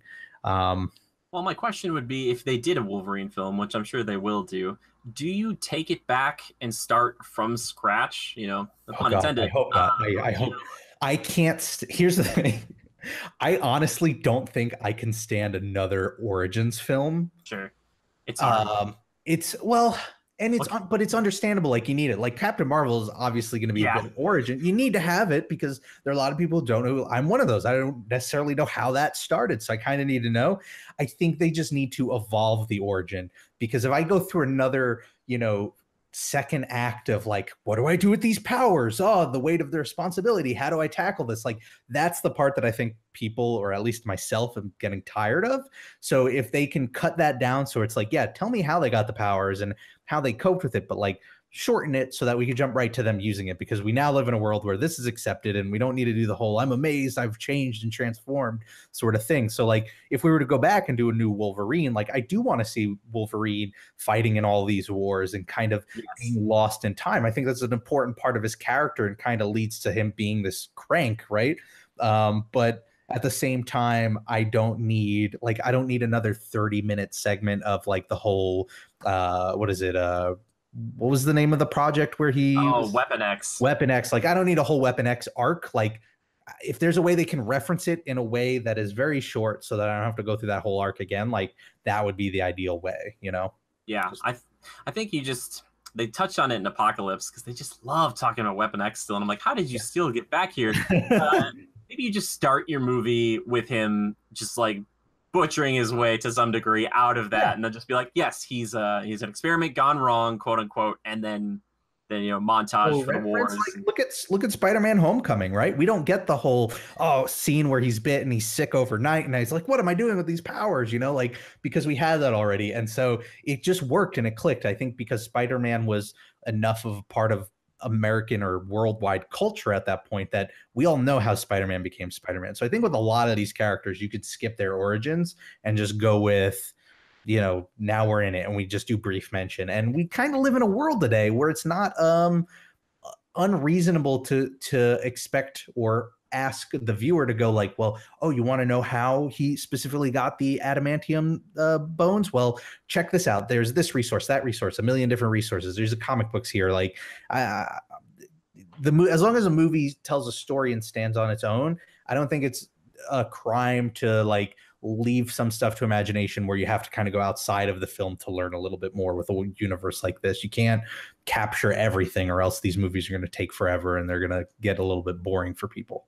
Yeah, I completely agree. And I do love the mention there of in Homecoming, they do like is an offhanded comment about being bit by a spider. And they even kind of talk about Uncle Ben for just a minute, but you're kind of like, oh, something happened and he's not around anymore. Yeah. And even if you didn't know, you'd be like, oh, he's probably dead. So like moving on, because like they reshooting that in Amazing Spider-Man, the first one is just wow, that scene is not real good. But yeah, I think glossing over some of that stuff would be good. And with Wolverine, he's got such a history that you could make, you know, they've already made like 3 films on just him. You could make an infinite amount of Wolverine films of him just like going through each war, just being like, that would be amazing. Like, why even do it as like, oh, here's the arc where he just goes through time and now we're in the present. Why not do a whole film of Wolverine in Vietnam or something, you know, and that's it. It's just that short style of movie, you know? Yeah, that would be really cool. And I would bet dollars to donuts that they're for sure going to have that Wolverine standalone film at some point because he's just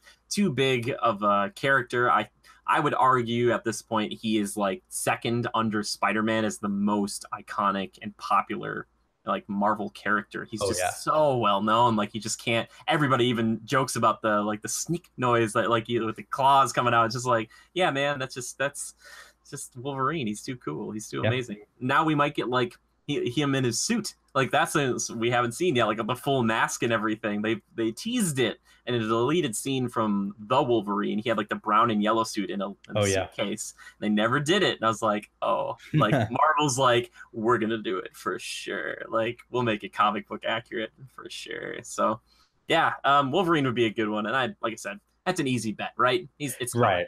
Yeah. Maybe Mystique. I feel lame. I'm like Googling X-Men characters. No, that's fine. Like spark my memory, but I remember like there was a lot of Mystique being a character who especially I think had issues growing up with being herself, and so like that's sort of any of these characters where there's that added layer of depth that I think has already been apparent, so that people watching kind of are a little bit familiar with it would be a good way to introduce characters into it.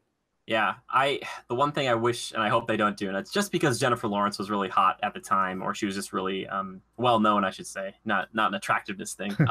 But she became like, big in Hollywood. She became like a hero, and I don't know, admittedly, a ton about Mystique. I know a little bit, but when I think of her as being a Black Widow type character that has the amazing ability to look and sound like anybody else. Yeah. And making her like the leader of like the X-Men always seemed kind of weird, especially at the end of Apocalypse, to be like she was like this hero and she stood up to Magneto once and shot him. And I was like, this is really weird because like she's supposed to be like the right hand of Magneto, and it's like, oh, things have changed. And it's like, okay, like if you can have villains that are complex and depth, and the same way you have heroes that are complex and have depth, and then you have your sort of like next tier of heroes, then you should have your next tier of villains, and I think like Mystique would qualify as one of those, right? Oh, for sure.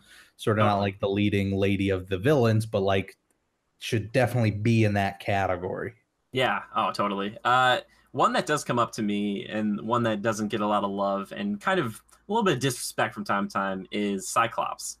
Now, Cyclops has always had this issue with having to compete with this love triangle with Wolverine. Like that's like his like James Marsden's character typically in these films, especially the original ones. Not so much nowadays, but it was like, oh, you're just the straight man to Wolverine, who's like the cool, sexy one, and you're just like the Boy Scout who's like, we need to do the right thing.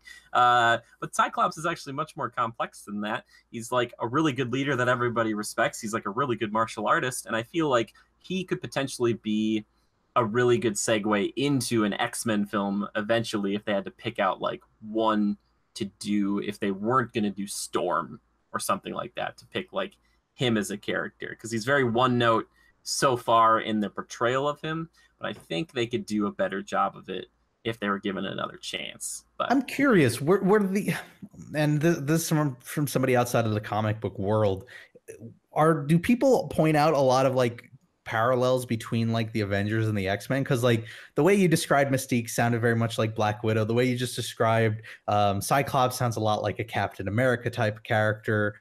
And like you talked about Doctor Doom, which had like this, although a villain, had a lot of like parallels with like your Tony Stark. And I'm just wondering, like, are there more X-Men who have like their Avengers parallel there? oh, for sure. A lot of people like to do they compare and contrast and obviously fighting. So you have somebody like Storm versus Thor, which are, pretty different, but they have like storm powers, or I should say like weather powers, like lightning and wind and stuff like that. So there's a lot of like thing. Yeah, exactly. Like who would win these fights and like the parallels. And for sure there are a lot of those things, but it's like instead of saying, oh man, it's like the same thing, just a different, color, like with a hero or with Hulk and the Thing and stuff. I think it's more fun to pair them up and then be like, all right, who is the strongest? You're like, oh, so Hulk is the strongest there is. Hasn't won a fight in the MCU, by the way. Has lost pretty much every fight, unfortunately. Like he just can't seem to win. Like he will win eventually, but it just hasn't quite happened yet. He beat up one of the Ultron bots pretty well, like the main one. But to have like Storm talk to Thor about like having lightning powers, or stuff like that, I think it's cool. I think it's fun. And I think it would highlight, if you have them and develop them, and you'd have this opportunity with the Marvel characters when you introduce them, to like give those characters a different approach to how they handle the similar issues or, character flaws or things like that, where, I'm just trying to think of like, you had Captain America and you had this moment right around Civil War where it's like, I have this allegiance to this country, but at what point do you turn against, what point is the country turned against you and you turn against it, or where's that allegiance stop? And so like, can you introduce a Cyclops who has a similar sort of weight to them, but then give them a different path to go down? Maybe not one that makes them a villain, obviously, but just a different way of kind of handling a same issue, to kind of mix things up a little bit.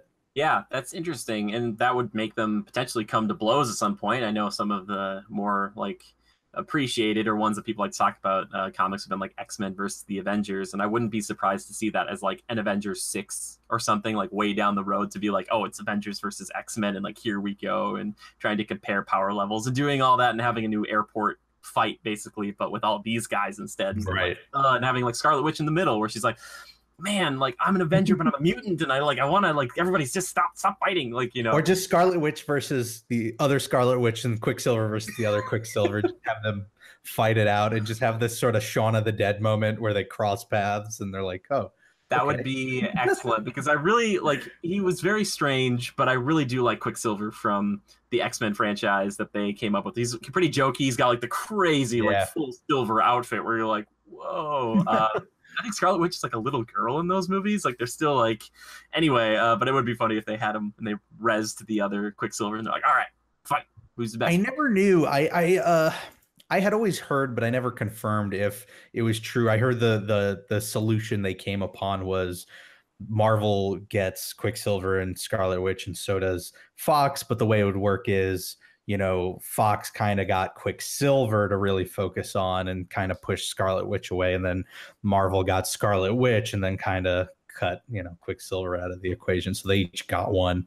Yeah. And they just couldn't ever in the MCU use the word mutant. They can't use it. Fox had it, but now they've got it. So they can finally start saying that word. But maybe it's all for the better, because like Scarlet Witch, I think she is a more compelling character, and she has such an insane amount of power that they could really use that to introduce not only the mutants but start talking about these other storylines, like I think it's like House of M or something, and they're like altering reality and just going really nuts with that. Which, by the way, if you pay attention to her and the Reality Stone, both red powers, both there's a connection there. You'll see it. It's gonna happen. I'm telling you.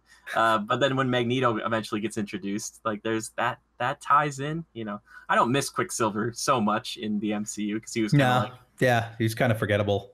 yeah, I just keep thinking he picked up like a pair of Reeboks, and I was like, is that really good advertisement? Because it was like Reebok, not fast enough, or or like or something wrong. I don't know. It's just like, it just seems not so great. But yeah, I don't know. Like I said, there's so many you could choose from with the X-Men, and there's such a long list of them. I just would love to see some representation for some of these characters that haven't gotten that chance yet. I know Halle Berry for a while said like, "Hey, if you want a Storm movie, you got to tell people you want a Storm movie." And then after Catwoman, it was like, ooh, like she was like that kind of tanked by superhero career, and it's just like, that kind of tanked her career altogether. Yeah, exactly. It was just like, oh no. And like I liked her as Storm. I thought she was really cool. Best hair was Last Stand, man.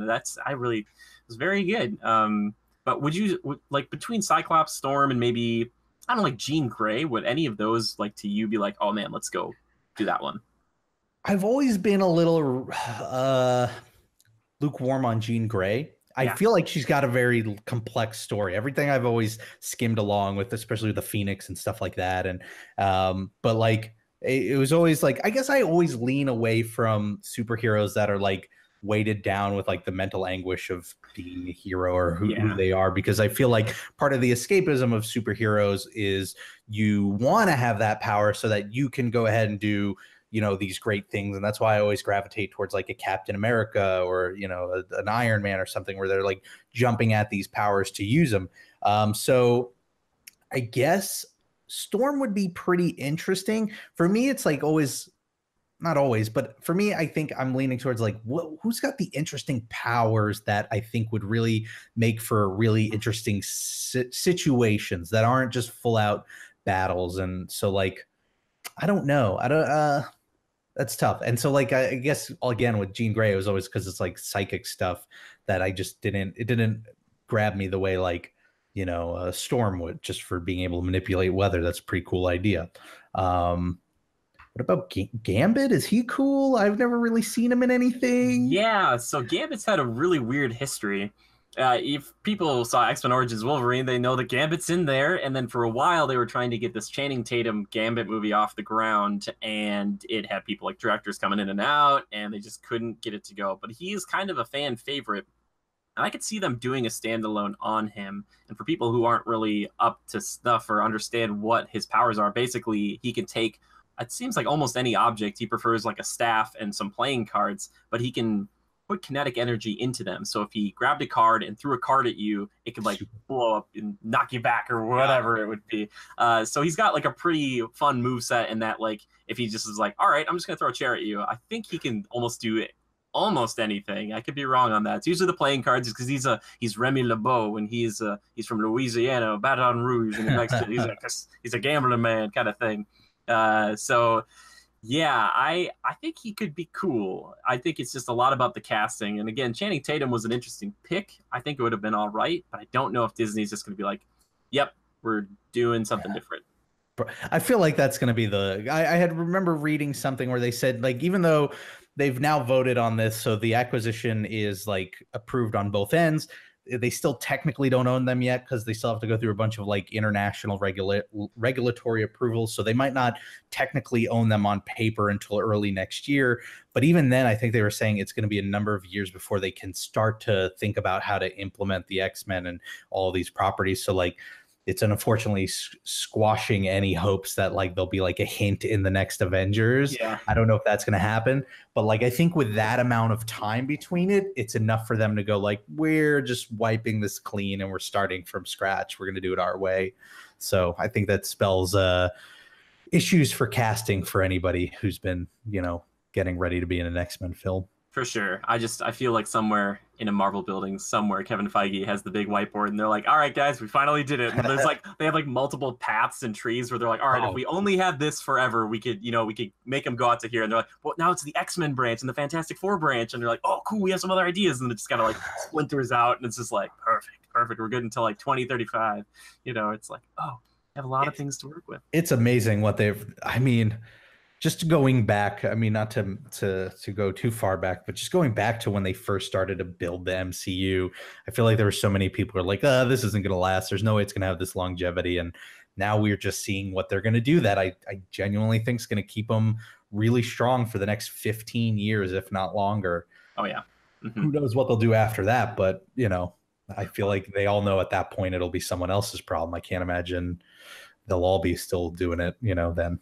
Yeah, well, and before even we heard this information, Kevin Feige, I think he even talked about that they had it was something like 20 movies after Infinity War or Ant-Man or something like that, and they're like, but we have like 22 planned out already before this other stuff, and it's like those things can get pushed back if they're like, all right, we need to do the Wolverine movie today, or like we need to do Magneto today, like let's start going. So I'm sure they're working that into their production for like that next reveal of like the next 5 years of Marvel, and it's just like, I love that they do that though, because that's what it needs. I have been really, and I know this is a mixed thing to say on the internet these days, but I've been really enjoying the Star Wars films that have been coming out, all of them. But I do feel like what's missing is that, hey, we have the next 20 years planned right now. We know we're taking the franchise. It does feel like they're just doing it a movie at a time. And so I hope they take that mentality over. And while I think a lot of people will cynically look at it and go like, oh, well, it's just, you're just churning them out. It's like a factory. But it's like, if you're building a universe, you kind of need to plan that sort of thing out. Like, that's why it takes so long. Imagine if, you had a Lord of the Rings where it's like each chapter was just like, well, we don't really know how the universe works. We're winging it like that. It wouldn't have worked as well. So I kind of hope that mentality carries over a little bit more to elsewhere in Disney. Yeah, for sure. Maybe DC does it just once would be nice.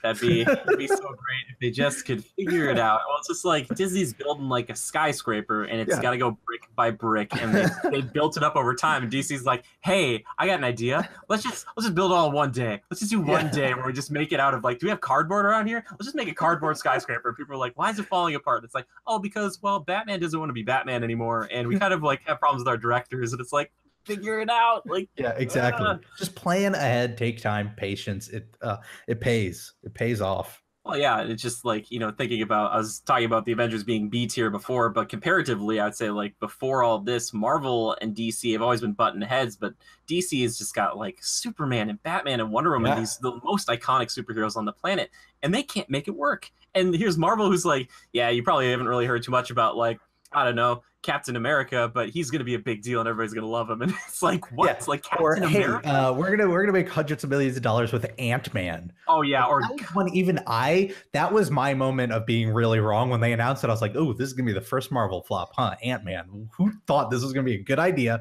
And then it was like really enjoyable, and it was a funny, good movie. So, what was it?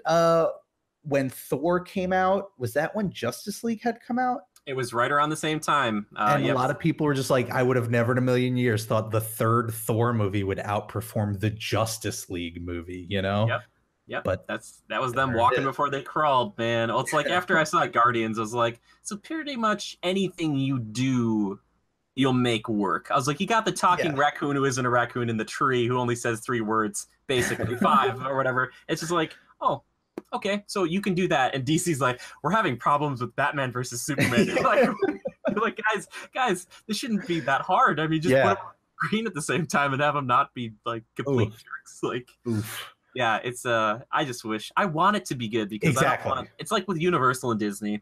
I don't want Disney to ever be fat and lazy. I want them to always just be like, hey, the other guy who's in second place he's like chomping at our heels, and we're like, we gotta go. In so many ways, like it benefits us from a business perspective, because if they're more competitive, they're going to try harder. But it's also like, I never want a movie to suck, because like, why? I don't like watching bad movies. I want movies to be good. I was a big DC kid, which is why I'm so unfamiliar with Marvel. So like, I was a big Superman fan. I was a big Batman fan. And like, I just never, I was just bummed at the way they portrayed them. And I hope they can turn it around because I think they are strong enough characters. It's tough because Wonder Woman's doing okay and you don't want to get rid of Wonder Woman. But, you know, if they told me like, all right, listen, we're going to take 5 years off, we're going to rethink this, and then we're going to reboot all this, we're going to try it again. I would love that idea just because I feel like what they need to do is practice patience, and that's how you do it. It's not by trying to fix it as it's, you know, the ship's already sinking. Just stop trying to patch it up. Just build a better ship somewhere else. Yeah, that's a really good way of putting it. And I think the two biggest problems that they have with DC, probably Batman and Wonder Woman. If Wonder Woman had underperformed, I think we'd be getting that conversation, Rob. I think they'd be like, all right.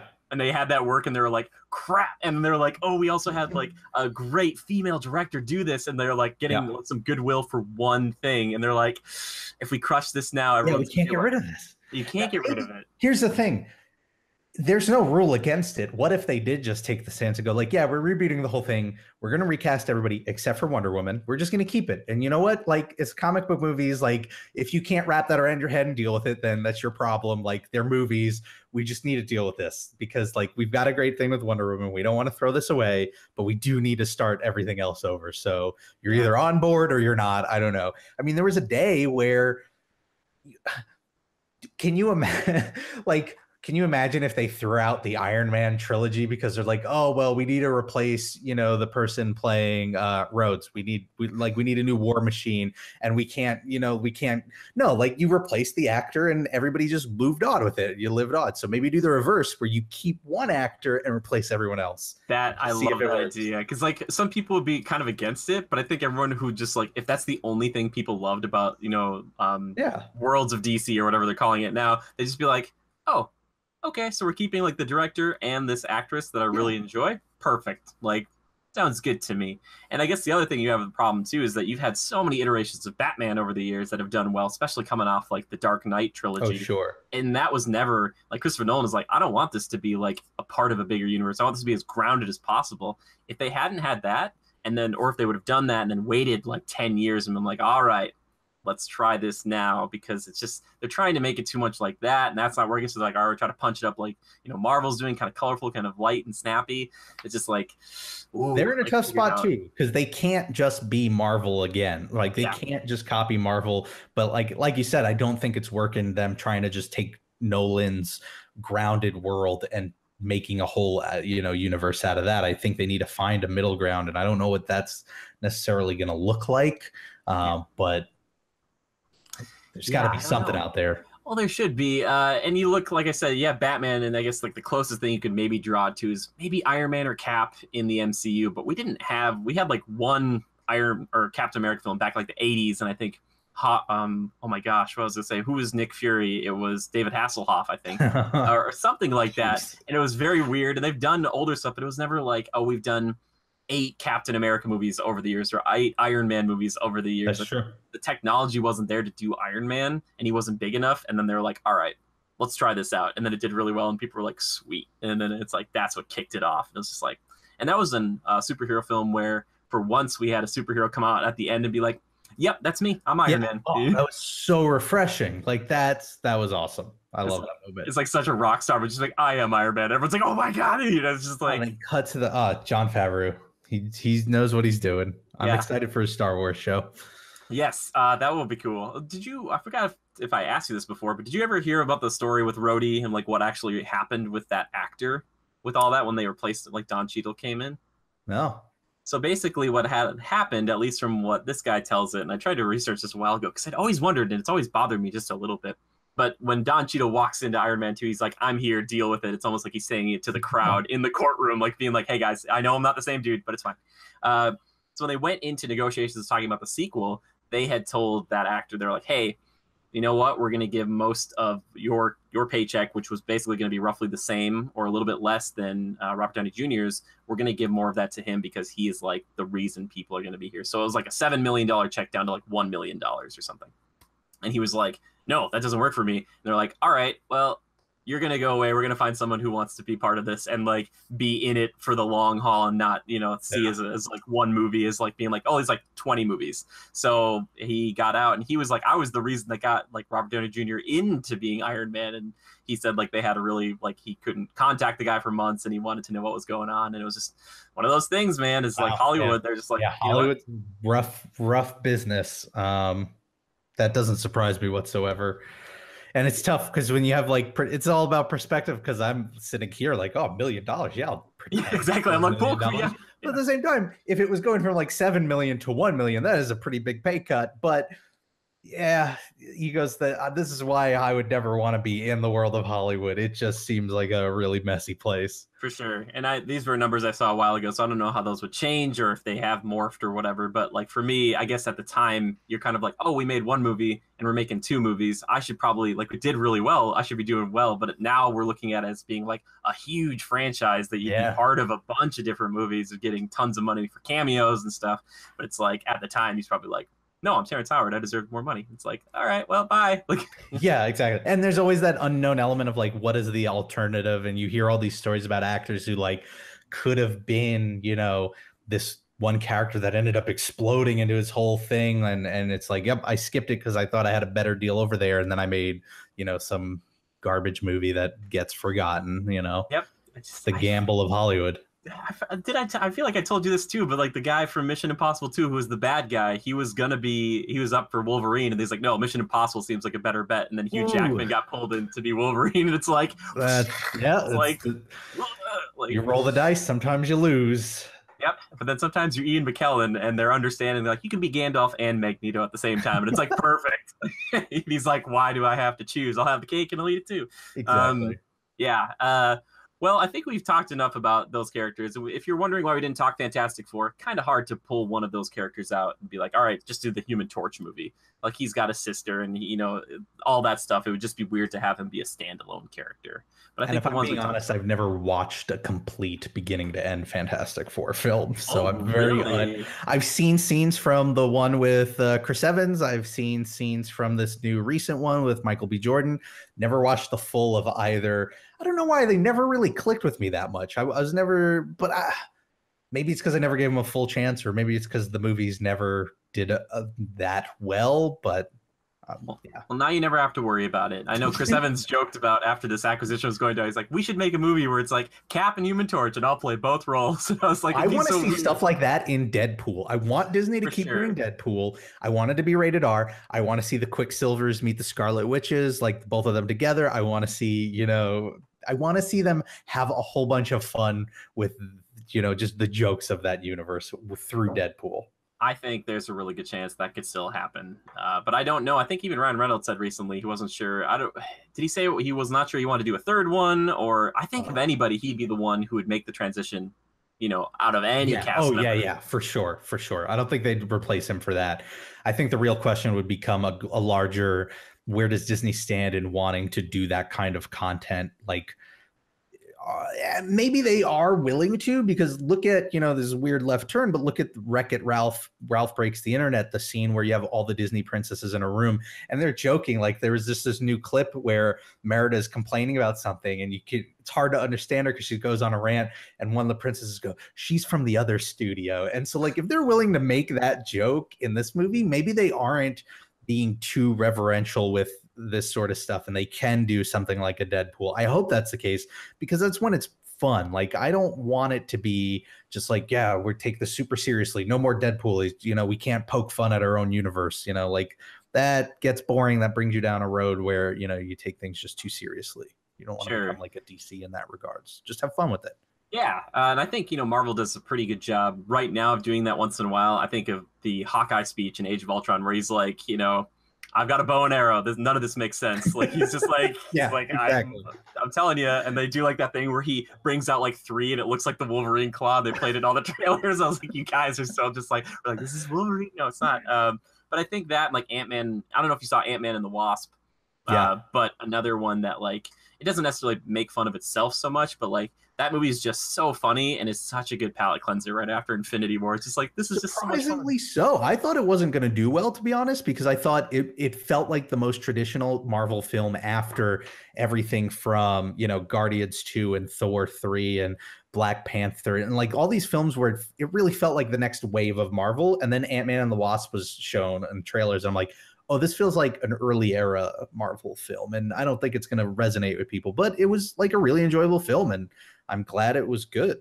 Like I was wrong in that regards, but yeah, very funny. I'm excited just to have Wasp part of like the Avengers eventually because like she has like the same moveset basically as Black Widow, but she's got like those sick powers to just, and she knows what she's doing. It's Yeah. such a good foil to someone like Scott who's like making it up as he goes. Like she'll walk into a place and she's like, all right, cool. I think I know how this is going to go down. And she's just going to beat everybody up. And Scott's like, that was lucky. That was really lucky that happened. Like, you know, it's just, oh man, what a fun movie. I really enjoyed that one. So good. I was telling a friend the other day, I want to see not a full movie, but I want to see a scene where all of the comedic relief buddies of these characters get together. Like I want to see Michael Pena from Ant-Man meet Peter Parker's friend from Homecoming. Like I want to see the meeting of like just the buddies, like the comedic relief, and see what that looks like.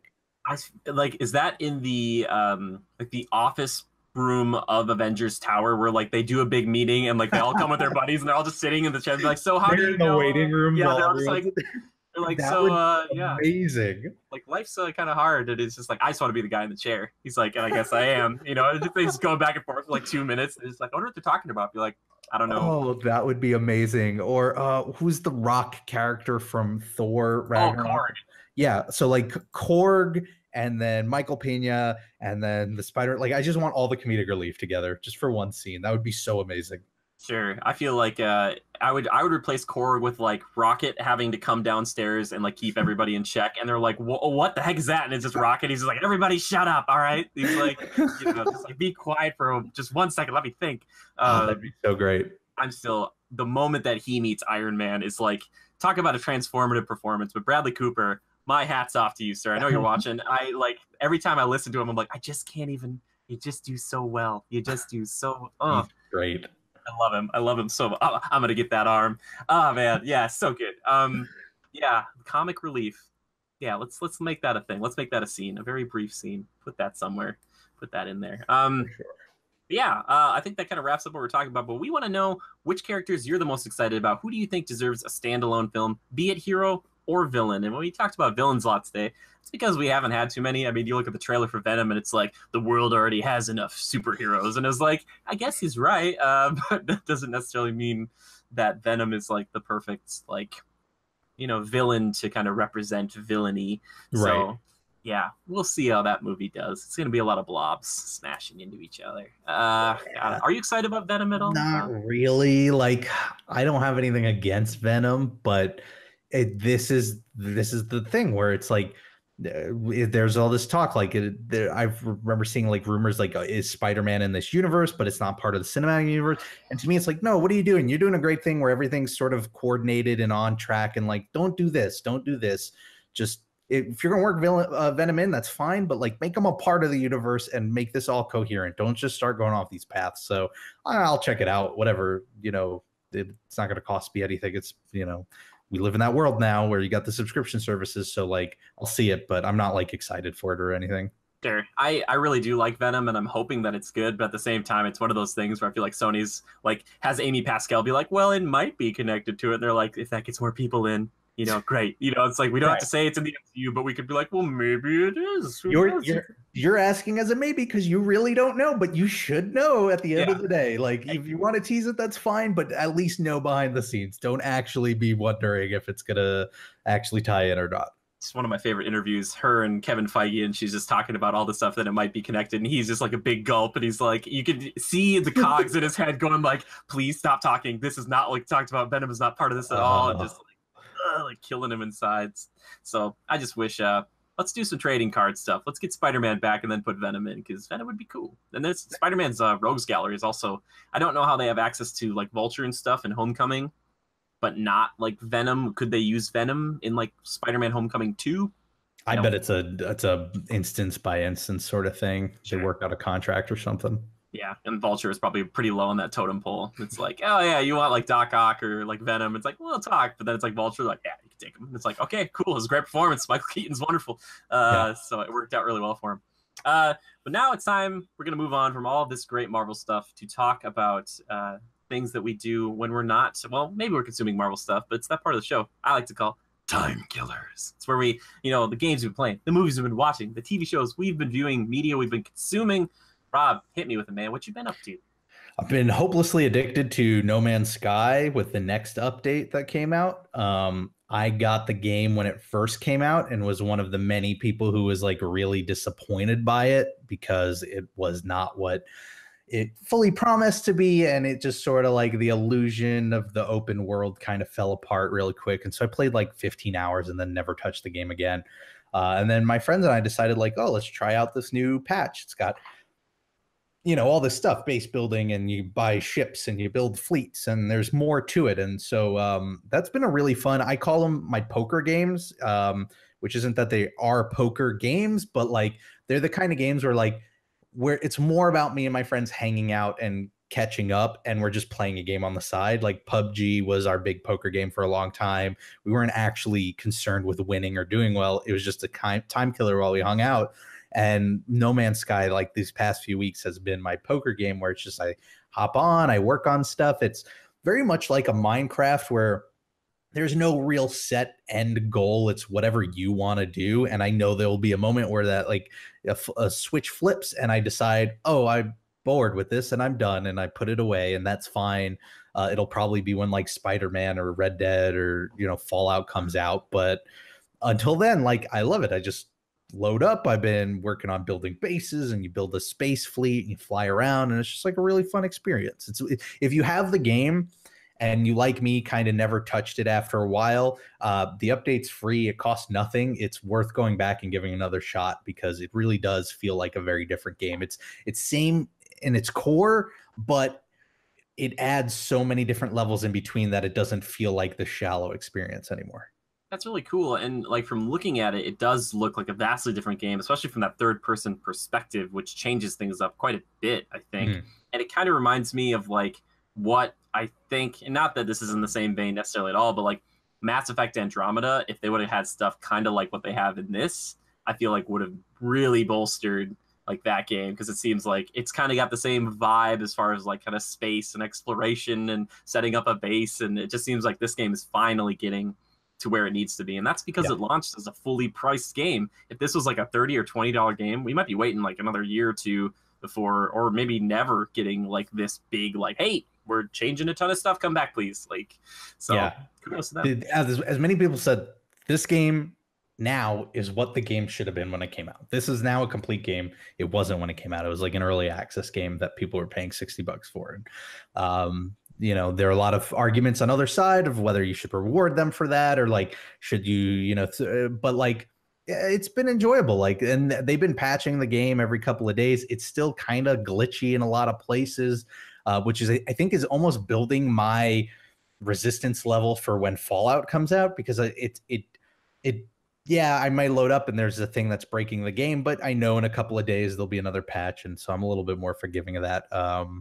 But it's just been, it's a good time. If you like space too, it's just getting to fly around all these planets and trade ships and all that stuff. It's really fun. It's kind of reignited my interest in like sci-fi video games. Like I want to find other games that do some of these elements even better so that I can play those. Yeah, I wonder if one of the issues is that in the beginning, it's it's an indie game, and Sony kind of propped it up in all of their press conferences. I'd be like, No Man's Sky, and it's like, if this game would have launched as like a $20 game originally to be like the space exploration game, people would have been like, this is an incredible game for the price. But like at that point, it wasn't what it is today. Because if it would have launched like this, I think people would have been like, oh my gosh, not one of the most disappointing games of the year, one of the best games. Yeah. Like, It was just so it's a lot of fun. But it is one of those games also, like, you need to be self-driven, because there are many moments while playing where I'm like, if I was playing alone, I'd get bored, because you're doing everything for the fun of doing it. You're not doing it to achieve a goal. And that doesn't gel with some people, which is fine. but they weren't selling it that way. They were selling it as the amazing universe space game where you can do everything and it's all fantastic. And there's, I think they lean too heavily on what's at the center of the galaxy, and not to spoil it, but it's nothing major. Like, that's not a thing you should be striving towards. It's not going to blow your mind. So, it was really a marketing issue, I think, for the large part. Yep, you'll probably just break your controller or keyboard or whatever if you find out what's in the center. Because I looked it up and I was like, oh, really? Okay. That's it. Exactly. A lot of parallels with Spore as well, which I think had that sort of allure of like, what's in the middle of the galaxy, and trust me, nothing will actually meet the expectations after building it up like that. So it's a lose-lose.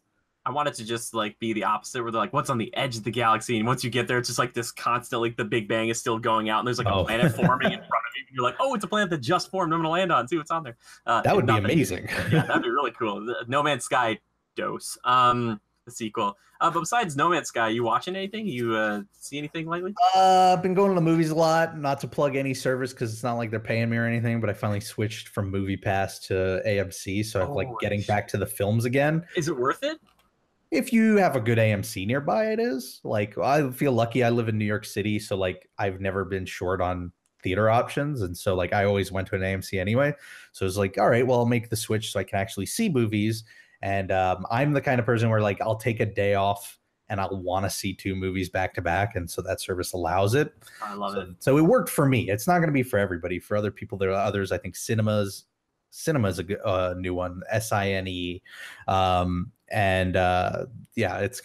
There are probably gonna be other services popping up, but I saw 8th Grade and Teen Titans Go were like the last 2 that I've seen. 8th Grade was very uncomfortable in a good way. Bo Burnham is like brilliant, great director, great comedian too, but like, man, didn't want to relive the 8th Grade, but that movie did it really well. And then Teen Titans Go was like really a spur of the moment decision. I am not a Teen Titans fan, never watched the old show or the new show, didn't even know what it was, just saw the trailer one day at another movie and it was like, this seems really funny. Let's go check it out.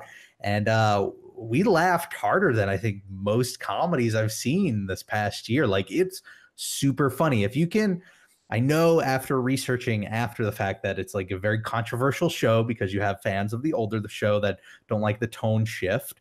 But if you can like put that aside, it makes a lot of fun of comic book movies, a lot of fun of DC movies as well. And it's just like, doesn't take itself too seriously. And as a result, it's like really enjoyable. And there's some like really great music in it and just some really dark jokes for adults in there about the DC universe that are just like, I really enjoyed it a lot. Like, that's when I can see myself getting and downloading after it comes out to watch again, because it was just such a fun experience. Yeah, we talked about this before the show, but I'm a huge fan of that old cartoon.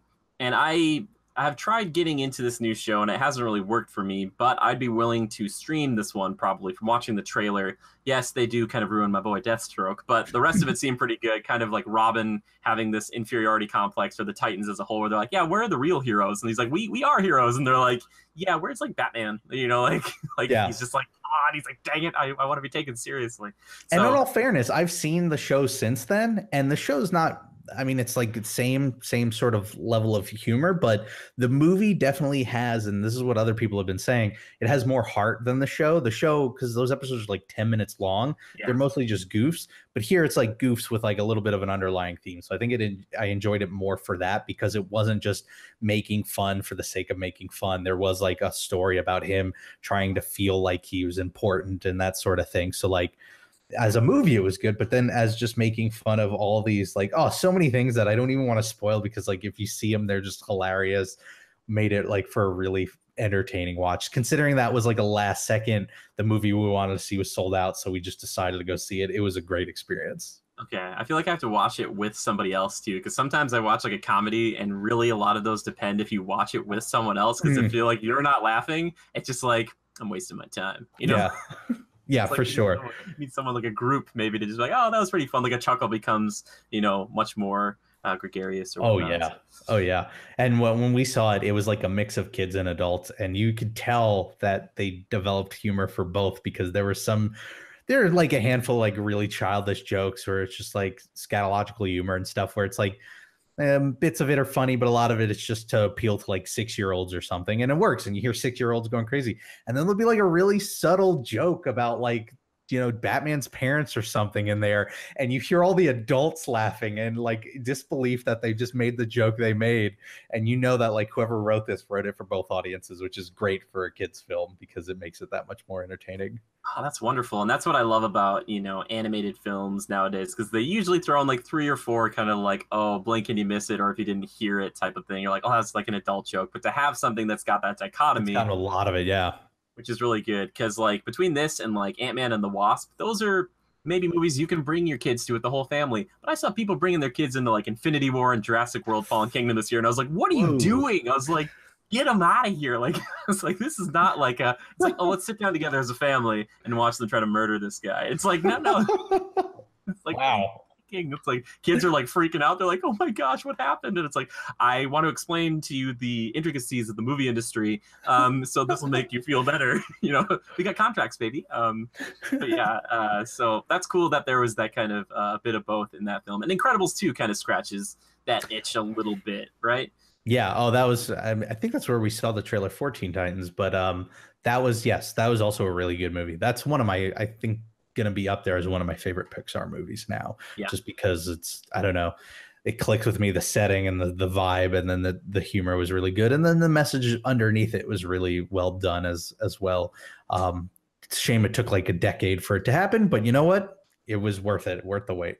Yep, it just like it's almost like one film with the first one because it picks up so quickly, and it's immediately. Yeah, it's unfortunate too that they had that one like little thing. I don't know if you saw this in your theaters too, but there was like epileptic seizure warning because they had like the bad guy would be like strobe lighting, and I was like, this seems kind of like a bad, like Disney wouldn't like okay this, and then I was like, I wondered if it was an afterthought where after because I also wonder, typically the Hollywood editors, they're going to edit on a small screen and then watch it on a big, but I wonder if it was less of an issue on a smaller screen, and then when they got to the theater, like, oh man, we need to put a warning in on this because this is gonna make problems. Yeah, I just hope that Incredibles 3 is a thing. I know that like a lot of people, myself included, I don't really want a ton of sequels from Pixar, but like this is like the one that I think it's just so fascinating to see this one evolve and change. It's like there's so much for everybody to love. Yeah. But Teen Titans Go, maybe I'll give it a go, as it were. Yeah. If you like comic book movies, even if you're not a fan, like I said, I never saw Teen Titans. I'm not a big fan of any of those specific characters. Just as a parody of superhero movies and cinematic universes, it's a really funny movie. Cool. Nice. Is that pretty much everything you've been killing time with? For the most part. I'm rewatching Breaking Bad. Oh yeah, I saw you tweet about that and say that it holds up really well until like season 4, and Jesse. There's like a couple of references in season 4 where I'm like, oh, you're really dating the show now. He's playing Rage, not even correctly, where it's a first-person shooter. He's playing it with like a light gun and stuff, and it's on rails. And there was Saul makes some reference. Oh, he's like, that's what the kids would call an epic fail. And I was like, ooh, didn't age well. But the show in general ages really well and is a really good show still. I feel like, that Saul joke, I feel like would still play today as Saul being like, he wants to be out of touch. But he just can't do it. He's just he's like, that's what they call it. And like Walter wouldn't be like, yeah, you're right. They would call it that. Like, just be like, whatever, dude. I don't care. Yeah, do you find it hard to go back and watch that show? Because it's an intense experience. It's definitely intense. I think it's just because it's so well written, though, that it's a little bit easier, because I've always said like it's the perfect example of like a character's descent into villainy, right? And I'm interested in how it turns out because I just started the last season, and that was the one. This is the season that I seem to have forgotten the most about. As I'm looking at the episodes, I'm like, oh, I don't remember this or that happening at all, or this character completely. But it's my like while working show, so I'm like not sitting there watching it specifically. I'm like on Photoshop or editing or doing everything else, so that makes it a little bit easier. It's just. I saw the news that it was like 10 years old since it started, and I was curious as to if it was going to be like The Sopranos, where you go back and watch that and it feels really old, but it doesn't. It like if this show is coming out today, it would have still been as good as it was a decade ago, I think. Yeah, I think a lot of it's how they shot it and how like just practical. Pretty much almost everything they did was they have special effects here and there, but for the most part, it's pretty much just well shot. So I think that really makes and lends to a longer lifespan of not looking horribly dated. Yeah, for sure. For sure. Cool. Breaking Bad. Well, for me, I've been watching, and I'm not against it, but I'm not super into it. But I'm up on season 5 of Brooklyn Nine-Nine. Nice. I think it's fine. I think it is very formulaic as far as like if you looked at The Office and then you looked at Parks and Rec and like kept distilling it down, there's like a format there where you can, if you want to compare X-Men and Avengers, like there's everyone in the show. I'm like, okay, so you're like the Michael Scott, and you're like, like this and Nick Offerman or whatever. So it's fine. I think it's interesting that they do a pretty good job of changing up what happens as far as like kind of bigger beats of the season, of like saying, all right, we're not just going to do all the stuff in the precinct all the time, and they'll have them go to a different location and do different things for a couple episodes, which is refreshing. But it's kind of just been there. I'm curious, who are your favorite and least favorite characters in the show? I feel like this is something that's different for everybody. Yeah, if I've been meaning to like tweet this like as a joke, but it's kind of true. Two of my favorite characters are Hitchcock and Scully, because I love whoever writes for them, especially Hitchcock. He'll come out of nowhere and say something that is just like horribly abrasive or just so strange, and it's just such a nice change of pace, because I could usually guess what Amy's gonna say or Jake's gonna say, but when he comes up and says something and you're like, what? Like, what did you just revealed something about yourself that's very weird, which I really like. I think, and I think I saw you tweet about this too. I really like Holt. He does a really good job. He's kind of, I think he gets those moments where he can be genuine, but he is the one note of like, I can say a lot of things really fast and like in a deep voice and be very just like straight about it and just be like, yep. I love how ridiculously straight edge he is about it. Like, I just love his character and how, if you wear, patterns on your shirt, you're ridiculous or something. Like that's to him is an outrageous thing to do. Like that's what I love about that character there. Yeah. And as much as I kind of would like to like Andy Samberg or Jake, a lot of the show, especially the cold opens, feel like it's the Andy Samberg show. And he's a producer. He's like the kind of the Michael Scott of the show, or the Amy Poehler kind of Parks and Rec situation. And it's fine. It just like seems like the show can be ridiculous, but like all the stuff he does is like to the next level of like surreal, where you're like, how is he getting like what? And everybody still loves him, even though he just kind of is like screaming a lot of the time. He just kind of yells, and that's his shtick. Right. And the other one I wish that had a little bit more, I think Terry Crews is really good, but a lot of it's just like, well, Terry doesn't like this, and he kind of refers to himself a lot. I'm like, oh, you don't need to do that. You're funny without like resorting to this thing about yourself.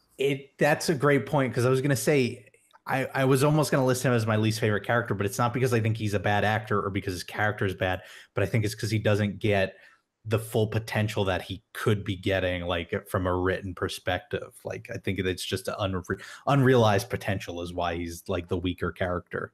Yeah. And I think, conversely, comparing it to something like The Office, where those characters kind of deepened with time and I got to understand more about them, most all the characters in Brooklyn Nine-Nine are the exact same as they started in the show to today, for the most part. I think Holt maybe has changed the most, where he's still very straight edge, but he's not above like doing something potentially illegal to help his friends or say something kind of funny to him. Yeah. But everybody else is like exactly the same. Like no one's changed. So that's a good thing, I guess, if you want something that's kind of just like, I'm putting it on. It's just like my cleanser before I go to sleep or whatever. It's not like, oh man, there's something really intense. This person's changed a lot.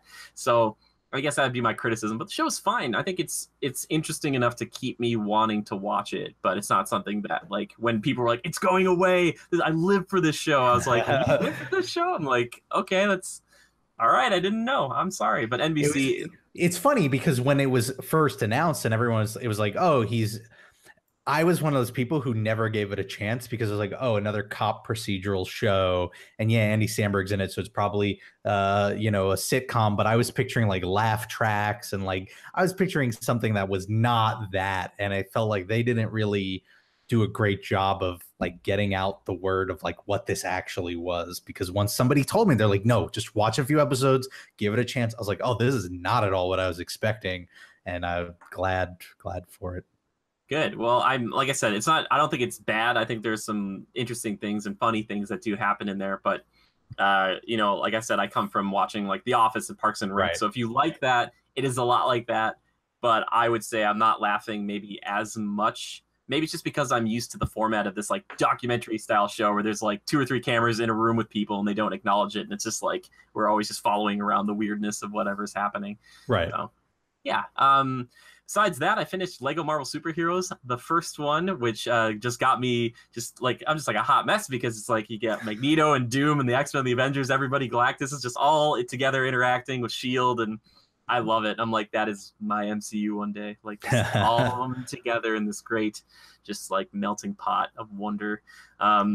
Yeah, that's pretty much I don't know if you've ever played any of those Lego superhero games. Not the superhero ones. I remember playing like the Lego Star Wars ones. Yeah, I like their approach to it. Like they have fun with it, and yet they still recreate those stories to a certain extent. And even as games, they're like good games. So like, yep.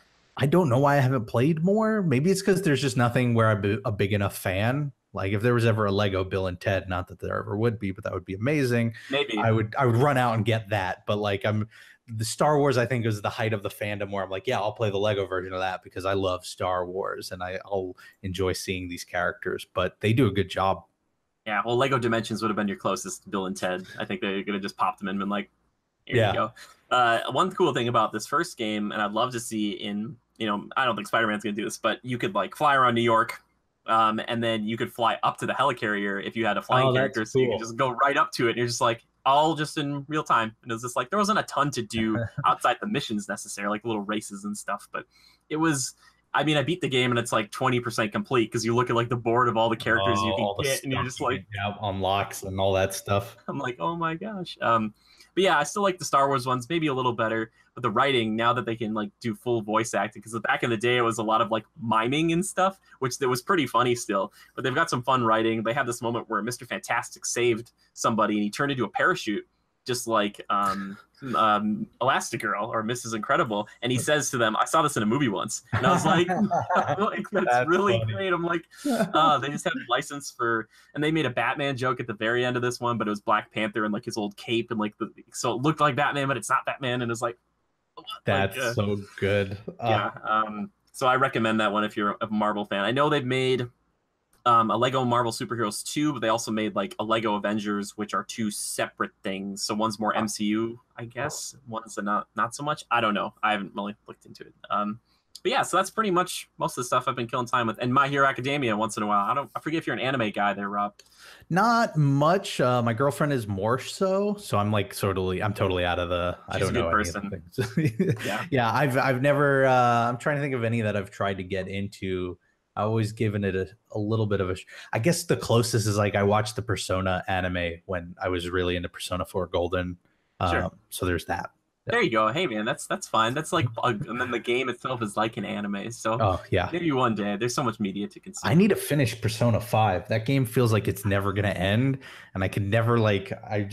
I'll play for like 2 weeks at a time, and then go on to another game, and then return to it. It's like an old show or something. I remember that game releasing last year. I think it was like April. And I really wanted to review it. And so basically my part-time job until like August was playing that game whenever I could. Every night was like me playing it. And it is like, I'm not joking. For people who haven't played it, it is 100 hours, like maybe on the short end. Like It is not a joke. There's a lot of like reading and stuff. It's like, oh my gosh. I'm not even at that halfway point, to be honest. But okay. What's surprising is with most games, like God of War, okay, I'll admit I didn't finish God of War yet either. I ended up having to like put it down for something else, and I never got around to it. But like God of War might be the type of game where now that it's been like a month or so, if I go back, I might have to just start the game over again because I'm going to forget what I'm doing, what's going on, all that stuff. Persona, I could go like 3 months without playing it, pick it up, pop it in, and it's like, all right, I'm back in this. And somehow I just remember everything and just get right back into it. So it, as almost like treating it like a show where I'm like waiting for seasons, it seems to work well. And maybe by the time I finish it, that'll be when Persona 6 is rolling around in a million years. Yeah, I like that though, because like Persona is not mechanically as complex as God of War is, but if you could play like each new character's arc in Persona 5 and then wait like 2 months and be like, it's next season. Yeah, I like that idea a lot because that's what it felt like when I played the game. And they have the anime now. on like Hulu, and I tried watching it, but I was like, I played this, so it's like I wasn't really like hooked in. I'm like, I already. They really are just literal interpretations, it seems like, of the game, which I it's don't like really beat need. for beat. I was like, oh, there'll be something cool and fresh and new in this. I was like, nope. Like That's like when I remember buying the first Assassin's Creed book, which was based on Assassin's Creed 2. And I was like, nice. awesome. I love Assassin's Creed. I'm super psyched. Looking forward to Odyssey. But then I got it and I was like, I can't wait to flesh out this world. And then I realized it's just a telling of Assassin's Creed 2. And I was like, I played this game. I 100% of this. Why would I read it? So I bought the book. I ended up reading like 5 pages before I was just like, no, like skim through. I was like, yeah, this is just the game in word form. This isn't how you should do a video game book. Well, at least you tried, and like it shows how much like I'm not a huge book reader, but like any video game that gets me to read a book, and there's only been like a few. It's been like Gears of War, Darksiders, and Rise of the Lich King for World of Warcraft. Okay. I read those, and I was like, all right, this is how much I love these franchises, to like go and read like a novel about something else. Whereas like if you picked up a World of Warcraft book, it is not the retelling of like something you've already played. It's like, here is a huge and very complex history of this character that you don't know a ton about. And you're like, all right, cool. Yep. That's what Assassin's Creed should have been. Yeah, exactly. They needed to have that world fleshed out. And maybe I know they still do books, so maybe they have shifted over that, but this was like their first entry into doing books. And I was just like, nope, pass. Yeah, I wonder what that market's like, what the overlap is for people like playing the game and like, I want to go read the novelization. Or if there's like people who only read the books. That would be kind of interesting. That would be weird. This is a video game series? They're like, I don't think so. I've been reading this since 2015, and you're like, yeah, it started like in 2012. Anyway, well, that's Timekillers for you guys. But let's move into my favorite and the last segment of the show: community feedback and questions. Side note: there are 10 Assassin's Creed books right now. What? No, wait, 9. Am I reading this wrong? Oh yeah, 9. The 10th book is this. The Art of Assassin's Creed. So. Are they all like the video game? Like, are they just ties like Assassin's Creed? It starts that way: Renaissance, Brotherhood. Then there's a Secret Crusade, Revelation. There's probably then there's like Forsaken, Black Flag, Unity, Underworld. So it seems like some are supplements and some are the game. So okay, maybe they half learned their lesson. Yeah, that's interesting. Oh. Yeah, that's what the hope is. I feel like Assassin's Creed, I love the franchise, but it's always half learning its lesson. Like that's the great thing. It's like it's always doing like, you know, with Madden and stuff, it's like they're always like, oh, each year it's like the teams are different or whatever. Assassin's Creed's like, we're gonna try this new combat thing and it'll be the same for the next 3 years. And if you don't like it, in 3 years or 4 years, it's gonna be maybe better. And you're like, we'll see. And you're like, Odyssey though, man. I forgot about that one too. Talking about games we forgot, like that one popped up. I was like, holy crap, another Assassin's Creed game is coming. Yeah. I wanted them to push it to next year. I thought that's what they were gonna do, and they didn't do it. They're like, nope, here it comes. Here's a keychain. Anyway, I had asked the same question that we had talked about today, talking about like, you know, the Fox acquisition and which, you know, hero or villain people want to see, you know, covered first in the MCU. This one comes in from Lil Red Rider, our friend Anna. She says, Daredevil or Gambit, just because it would be interesting to see Disney's take on these types of characters. So I think maybe she means more of like a full movie for Daredevil, but Gambit. Yeah. Well, and then Rickham Robo, this one I had to look up because I was not familiar. Phantom X, such an awesome, charming jerk of a mutant that would be so much fun in the MCU. He's like Deadpool, but easier to make fit into the Disney image and versatile as both a hero and villain/anti-hero. So I looked this guy up. I do not know a lot about him, but it seems like he's got pretty similar abilities to him as like Deadpool. Kind of looks a little bit like him. Seems like he's using guns and other kind of weapons like that, but maybe would fit more in the PG-13 realm a little bit. Yeah. It's funny. Kind of looks a little bit like Kick-Ass. Yeah, that's true too. Costume-wise. And I wonder if black Disney... and white version of it. You know, that's the problem. We talked about Punisher earlier. Like, you can't... It'd be so hard to bring in a character who just uses specifically guns in a PG-13 thing where they're just trying to kill people. Like even Captain America was using them back in World War II, but he doesn't like still carry a pistol with him. Like do that anymore. They've leaned away from that. It's but I think like it was said, there's opportunity there to like play around with it and edit it a bit to make it fit. Yeah, make it work. Looks cool. Yeah, it does look cool, and that's usually half the battle with these things. You're like, oh, that looks cool, and you want it. You're more interested, you know, just like anything. It's like an anime too. You're like, oh, that looks sweet, or you're like, nope, I don't like it, walking away. First question comes in from our good buddy Riley. He says, "What's the jolliest game you have ever played?" I love this question. Jolly game, Rob. You got a jolly game for me? Yes. Costume Quest. Have you ever played this game? Gosh, I know of it, but It's a Double Fine game. It's small. It's like indie, not indie because Double Fine's not necessarily, well, I guess, I don't know, however you want to describe it. It's a low budget game. It's a short game, but the premise is it is a group of friends on Halloween night who are going out to trick or treat, but they're also like this adventure is going on, and so it's an RPG game. But the idea is you're playing as kids dressed in costumes, and then whenever you enter into an RPG battle, you are what that costume is. So if you're dressed as a robot, when you get in the battle, you're a giant mech, or you're somebody's dressed as the Statue of Liberty, and then they actually are the Statue of Liberty. And the different costumes have different abilities, and so there's like a little bit of strategy to it. But it's a simple enough game that you beat it in like 4 hours or something like that. It's been a while. It came out a long time ago, but it's such a pure, like, fun, innocent game. It's about a bunch of kids, and they're out trick-or-treating. Like, there's everything about it is just fun and enjoyable and warm. And when I saw that question, it was like jolly. I was like, my mind went right to Costume Quest because it's just so cool. Sums it up perfectly. Does the Statue of Liberty have a torch attack? I believe so. Cool. I'm trying to remember what the attacks were, but yeah, I definitely the torch comes into play at some point, I believe. Maybe throws the book or something.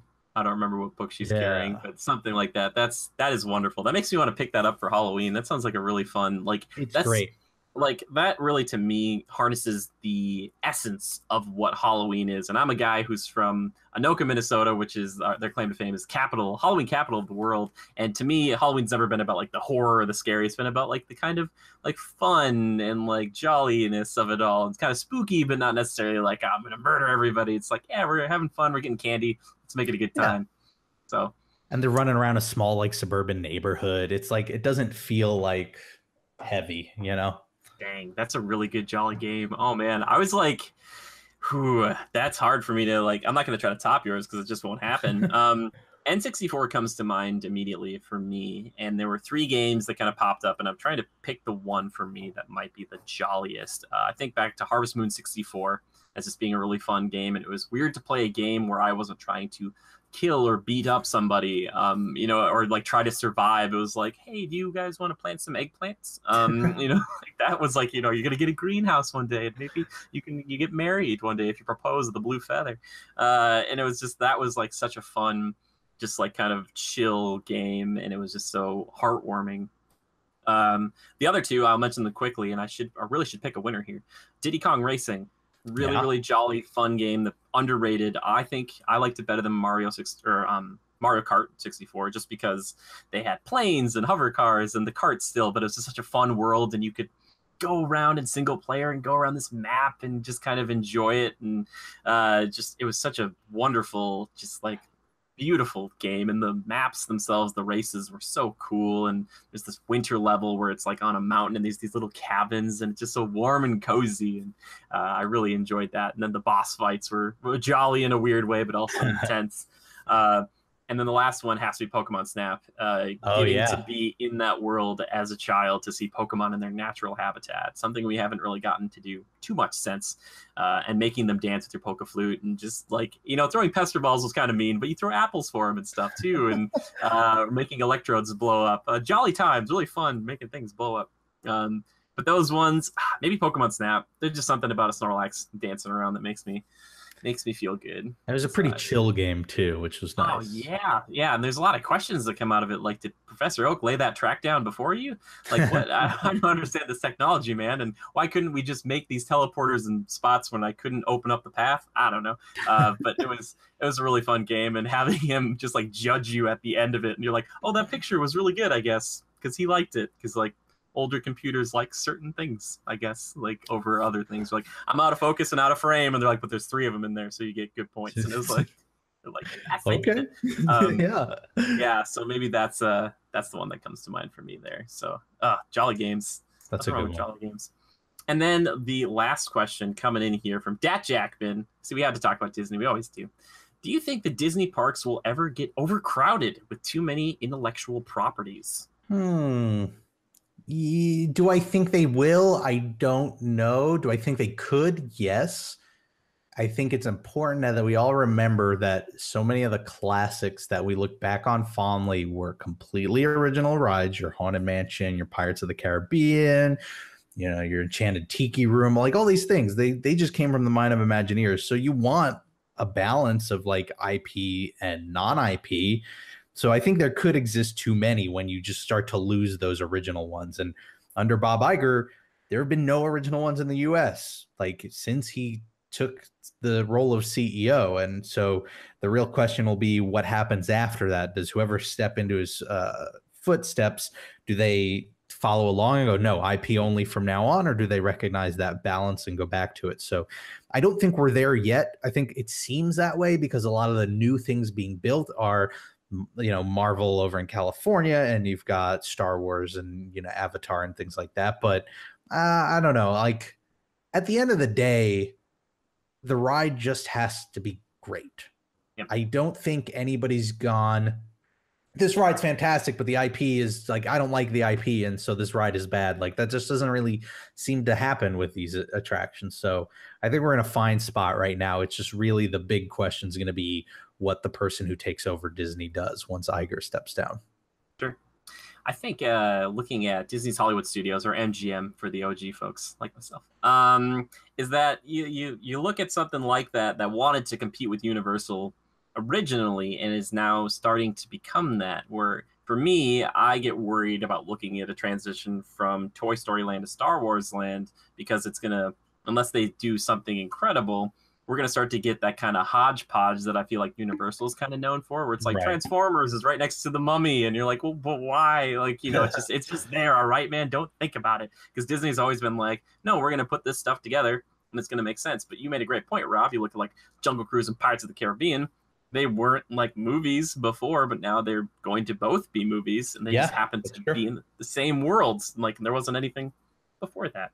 And that's an argument for executives that you can make, is like the Pirates of the Caribbean launched a multi-billion-dollar franchise. So ridiculous. You give Imagineers the chance to make more original rides. Who knows which one's going to become the next multi-billion-dollar franchise, Yeah, and I look at one specifically, not Phantom Manor, Mystic Manor, the one they have in Shanghai. Holy cafoley, you could make one heck of an animated film with that basis. There is a lot of cool stuff going on in that ride, and it's like, I would love to see that, because I know the fear is there that there's like, they're putting Marvel and everything, like, why is Guardians going in where like Universe of Energy was? But they might still try to tie that into how all of that works, and that is just them saying, hey, we have franchises and properties that people love, and we want to give that to them. That doesn't mean they need to stay there forever, though. That's true. So they could come, they could go. I also have an idea of, they need to put one dark ride at every pavilion over at Epcot, and I pretty much have them all mapped out. They're right up in my head. World Showcase or World Showcase? Yep. Let's hear them. All right, here's what you do. Morocco, Aladdin, obviously. Perfect. Okay. Yeah. What I want to do is I want to bring Alice in Wonderland over to England. Okay. Mm-hmm. There are rumors about maybe Mary Poppins going over there because they have the new sequel coming out, but nothing concrete yet. But I think that they might be getting a ride. Emily Blunt animatronic. That would be great. She has to sign off on it, and so does Julie Andrews. They're like, how dare you? The one for Canada is a little tricky because it's like, do you do Brother Bear? Or something like that, where it's like nobody really is there demand for it? Yeah, that's the thing. I wanted one in every one, and if they're like, all right, Jimmy, you have to do this, that might be the best one. Is there one that's better? I was thinking of going off the old cartoons. It's tough. I don't know. I'm trying to think. I'm sure there are plenty of movies that take place in Canada or were shot in Canada, but none that are like, its identity is forged in Canada. Maybe that means they just need to make a Canadian Disney film. Yes, that's probably what they need to do. I never said these were going to be perfect. Well, because we already have Grand Fiesta Tour over in Mexico. Mexico's all set. Norway. Frozen Ever After, we're good. China, you do the Mulan ride. You do a dark ride with that, which makes a lot of sense. We're getting Ratatouille in France. Exactly, so we're good there. Italy and Japan, those are tricky ones. Because like, if we didn't have Grand Fiesta Tour, I would think like Coco, because I'm trying to look at some of the more modern kind of animated things they've already done. Might happen. I mean, that's also another big rumor, but a lot of people are saying like, yeah, they'll probably put a Coco ride in Mexico. Yeah, but Italy, What do you do with Italy? What do you do? Um, That is a tough one. I don't know. yeah, like they're not perfect and they're not all ready to go, but a few of those I feel pretty confident about. Uh, yeah. Um, hmm. There's Also, nothing really. I'm like looking at. I'm Disney's looking not to see. representing. Yeah. I feel like shorts and stuff, but nothing to Cars like. 2 was in Italy. Oh my god! Pinocchio, was that Italy? I can never tell if Was that's it? Italy or Germany. You know what? We're gonna I think just that's Italy, right? we'll say it's Italy. We'll say Pinocchio and Geppetto. We're Yeah. gonna say that's and Monstro. We're gonna put that. Pinocchio's there. Thank you, Rob. We're putting that there. It's gonna be fine. Everyone's gonna be happy with it. Germany, they were gonna do a boat ride a long time ago.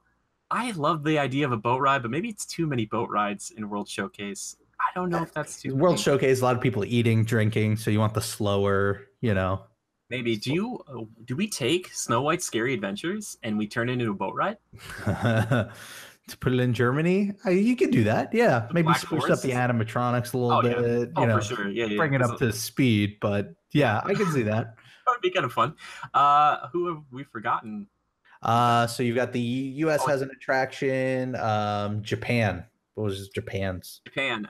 So Japan is tricky, but I think you just do Big Hero 6 and make a Yep. San Francisco. That's what I was thinking.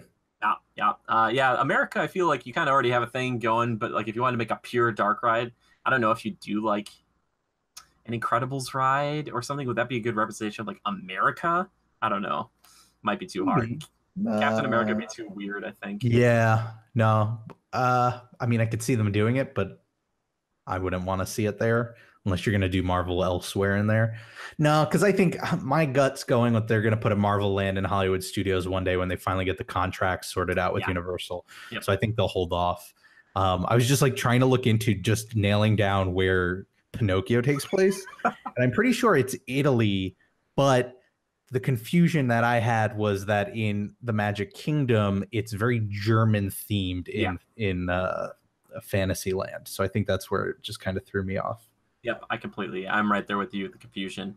Also for that little like kind of African pavilion, just throw in a little Black Panther dark ride somewhere in the back there. We'll give it like I know Christine would love it. I'd be like, all right, I'd say give it more. Like get rid of that little pavilion and give it a whole regular pavilion. There's a heavy rumors coming up again. These rumors have been around for decades, but there's rumors that we're gonna get a new country pavilion and it's gonna be Brazil. And they built Epcot with the space for something like 20 or 30 pavilions, and you'll notice when you go from country to country there's like these gaps in between. Those are spaces for other countries that they were going to get later. So like give some countries in Africa a pavilion, give New Zealand, Australia, give that whole area a pavilion, or India. Like they should really start fleshing it out because that's what it should be, that World's Fair. I agree. I still wished we could have gotten Switzerland with the Matterhorn, just because like cool. Having a mountain in World Showcase would be insane. It'd be like, you could still do it, guys. We could still do this. Japan was supposed to have a Mount Fuji roller coaster. Yes, and that was just like all that stuff in the back. I was like, as a kid, I remember thinking, what is that for? And they're like, don't worry about it. And I'm like, okay. Like, it's like, there's so much they could do. Do you think putting Wakanda though as like a pavilion would be like all these real pavilions, and then they like try to country? Yeah, I think they'd have to put it in a future world. Yeah, there were rumors for a while that it would go where the Wonders of Life is, which is right next to where Guardians of the Galaxy is going. So there's this thought of like turning that into a little mini Marvel area and put a Wakanda there. So I want to see Wakanda in some form. I don't know if World Showcase is the place for it, but I want to see it somewhere.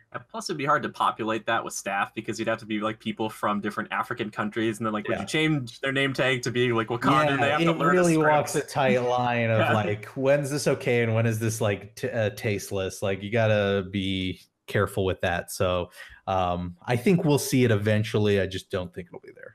Yeah. But that's my pitch for most all the dark rides, because like they keep adding more and more, and I just think it'd be cool to have just one dark ride for everything. And I love that Ratatouille's coming to France because I think that's really going to punch that one up a little bit more. Like that's there. If the UK gets its Mary Poppins, now you're looking at what four attractions in World Showcase, which I think just compared to a decade ago would have, that's double literally, but also they're higher tier attractions than like your Maelstrom or Three Caballeros. Yeah, that's true. Well, rest in peace, Maelstrom. I love you and your weird ride. You made me terrified as a child, and it will stay with me forever. It's like trolls, oil rigs, and Yeah, it's like the oil industry. Just to remind you that this was made in the 80s. exactly. It's like we're plunging into the darkness of oil, and it was like, oh, this took like an energy twist here. Yeah. It's like if you the old Ellen University manager, they're talking about like coal, and they're like coal is the way, and like we could probably learn to do better with wind power eventually. So they had to change that up, which is understandable. It's understandable. So if you have any dark ride suggestions, anybody, please send them in. Or Rob, if you think of any later on, I mean, you message me about it, be like, oh, we'll tell Bob to put that in. For sure. Put it right in there. But yeah, believe it or not, I believe that is going to be the show. If you ever have a question or topic for us, all you have to do is tweet the hashtag Critical Podcast. You can tweet at me. We can tweet at Critical Reviews, actually. It's at Go Critical. It's capital G and a capital C. You can tweet at me personally. I'm at JimmyGood013. But if you just want to tweet at Rob, just tell him he's doing a great job, or if you checked out his videos or whatnot. Rob, where would people tweet at you? They can find me at Rob Plays on Twitter. Excellent. Wonderful. And like we talked about before, he's making videos like every Wednesday, pretty much, like forever. No, it's sometimes it's very daunting. Other times, not so much. Yeah, but I really can't recommend them enough. If you like Disney, if you like history, if you like both of those things, or if you just genuinely like Rob. And one thing that he does that a lot of people, I think, take for granted, or people you can't find it in a lot of places, is he'll present a lot of information and then he'll throw in like a little, just like you throw in a side comment that I really appreciate, because you'll just be like, and then this happened, and then it's just like kind of like, oh, okay, because it's like all factual, and then there's like a little bit of an opinion about like, or like this was like maybe not the best thing for them, or something like that. And I love that. And one of my favorites is like you were talking about the wedding pavilion stuff, and you showed off like one of the more recent like Bachelor winners or whatever, and he was there and he's talking to his soon-to-be wife, and that didn't work out. So for me, that was hilarious, because I was like, this is really funny, because it's just like taking like little snippets of information and just like cramming it in there just for fun. And it was like, that was great. I don't know how you found that, but sometimes it's planned. Other times they are genuinely instances where people point it out and I go, oh yeah, I'll pretend that I did that on purpose. It was totally by luck. It was just an editing. I've had people go like, oh, you use that shot when you say that thing. I get the joke you're doing. And I was like, I wasn't doing a joke. That was an accident. But I'll pretend that I did that on purpose, because why not? I'll take the credit. Yeah, totally me. Totally all me. It's 1,000% me. Yeah. No, but they're really excellent. And you have a lot of them on there, man. Like you've made some really cool ones. Been at it for a while. This is coming up on 6 years this September. So congratulations, man. And plus some of them like are questions I think a lot of people have gnawing in the back of their minds about what, like how Disney just kind of runs and is like the upkeep of it all, but they've never, like, no one to my knowledge has made a video like you have where you're like, what is Disney doing with trash? How do they keep the mosquitoes away? And then you're like, that's a really good question. And then you have to like look into it and you're like, oh really? Okay. Yeah, it turns out nobody else wants to dig through like pages and pages of utilities reports to get all this information, but that's what I do on a Saturday night, is just dig through old jurisdiction, budgets and stuff. I like that there's just a big wall in your home where it's just at the very center, all these lines are coming out from Reedy Creek. It's like Reedy Creek's in the middle of it all. You're like, how do they do it? Governing bodies, how dare they? Yeah, it's really wonderful. And you stream from time to time, don't you, Rob? Less so now. Yeah, I used to a long time ago. I used to do a lot of video game streaming, but now I'm putting so much into the Disney stuff that it's become more of a relaxing thing, so I don't stream too much anymore, but I'm a big never say never person, so maybe more in the future. Cool. And you're at Rob Plays on Twitch? I think so, or Rob Plays That Game. Like it's been a long enough time. I'll say that if I ever get back into it again, I'll probably just do a whole new channel and start from scratch. Yeah. Cool. Well, we also stream. If you guys ever want to check us out, we're twitch.tv/Critical Reviews. I'm on there typically Monday and Fridays, and then Levi will be on there other days during the week, or sometimes even a weekend stream. Depends on when games come out. A lot of them are launching on like Fridays now, so it's like, hey, Red Dead's coming out on a Friday, so we'll be there on Friday, which is great. Yeah, thank you. I'm so glad they started doing that. Ever since digital became a thing, it's like Tuesday, whatever. It's like Friday. Yeah. Thank you so much. It's like Tuesday, Wednesday morning. You're like, oh Yeah, God, why? exactly. Thanks. I get to go to work or school for the next few days and wish I was playing the game. Yeah, it's like, thank you. That's over with, though. I want to thank a few people. I want to thank, this is Dale for our theme music. And I want to thank the one and only Yorin Evers, who does pretty much all the art you see here on the show. Yorin is working on a special project that I think we talked about the very first time Rob was on here, but here's the summary once again.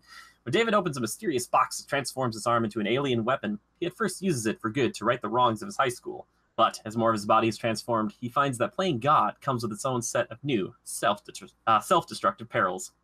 At its core, it's like Venom meets Chronicle, he says. So look for that coming up. He's at Naraj28 over on Twitter or at Jade Circle Art. You can find him on Instagram too. I highly recommend you check it out just because watching him work and seeing his products are just, whew, they're so good. They're super duper good.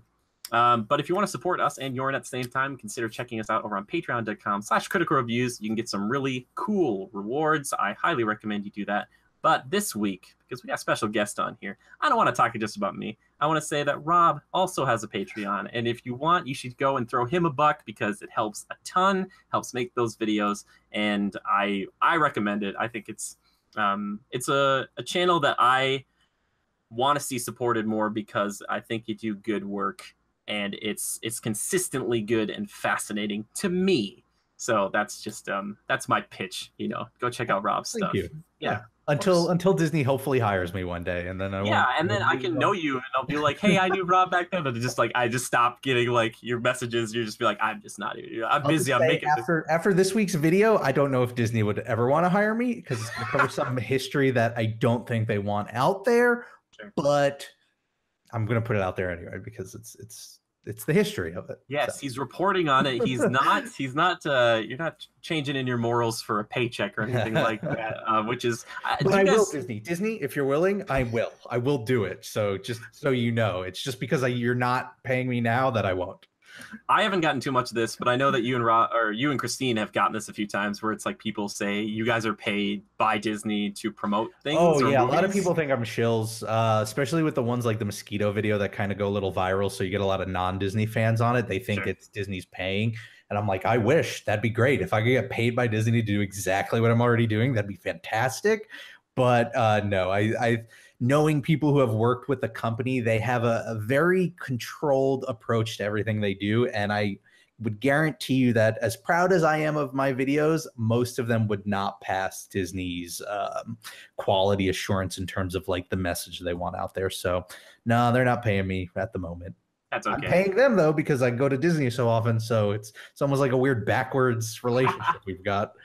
Well, I think it's wonderful, and I also would love to just have some critic out there be like at the beginning of the video, be like, I was paid $6,000 to talk highly about this, and I will, but I want everyone to know about that. So here we go. Like, I'd be like, oh, cool, this is an interesting perspective.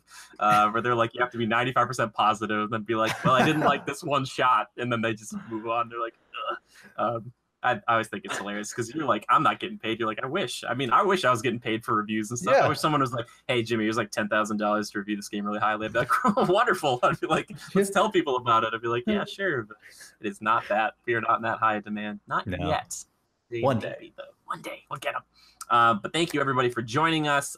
Please tweet Rob and let him know how great he is, and that we will probably one day hopefully have him on the show again because you were just a fantastic guest, my friend. It's always, I mean, like, we got to talk more Fallout once it comes out. Like, yes, talk about it so much. I feel like now we got to talk about, you know, whether it lives up to the expectations. Yes. Oh, that sounds like a good one. Oh, I would love. I'm not even a huge Fallout fan, but just to talk with you again about it, I would just get excited because I know I see the passion you have for it. I'd be like, yeah, sounds good.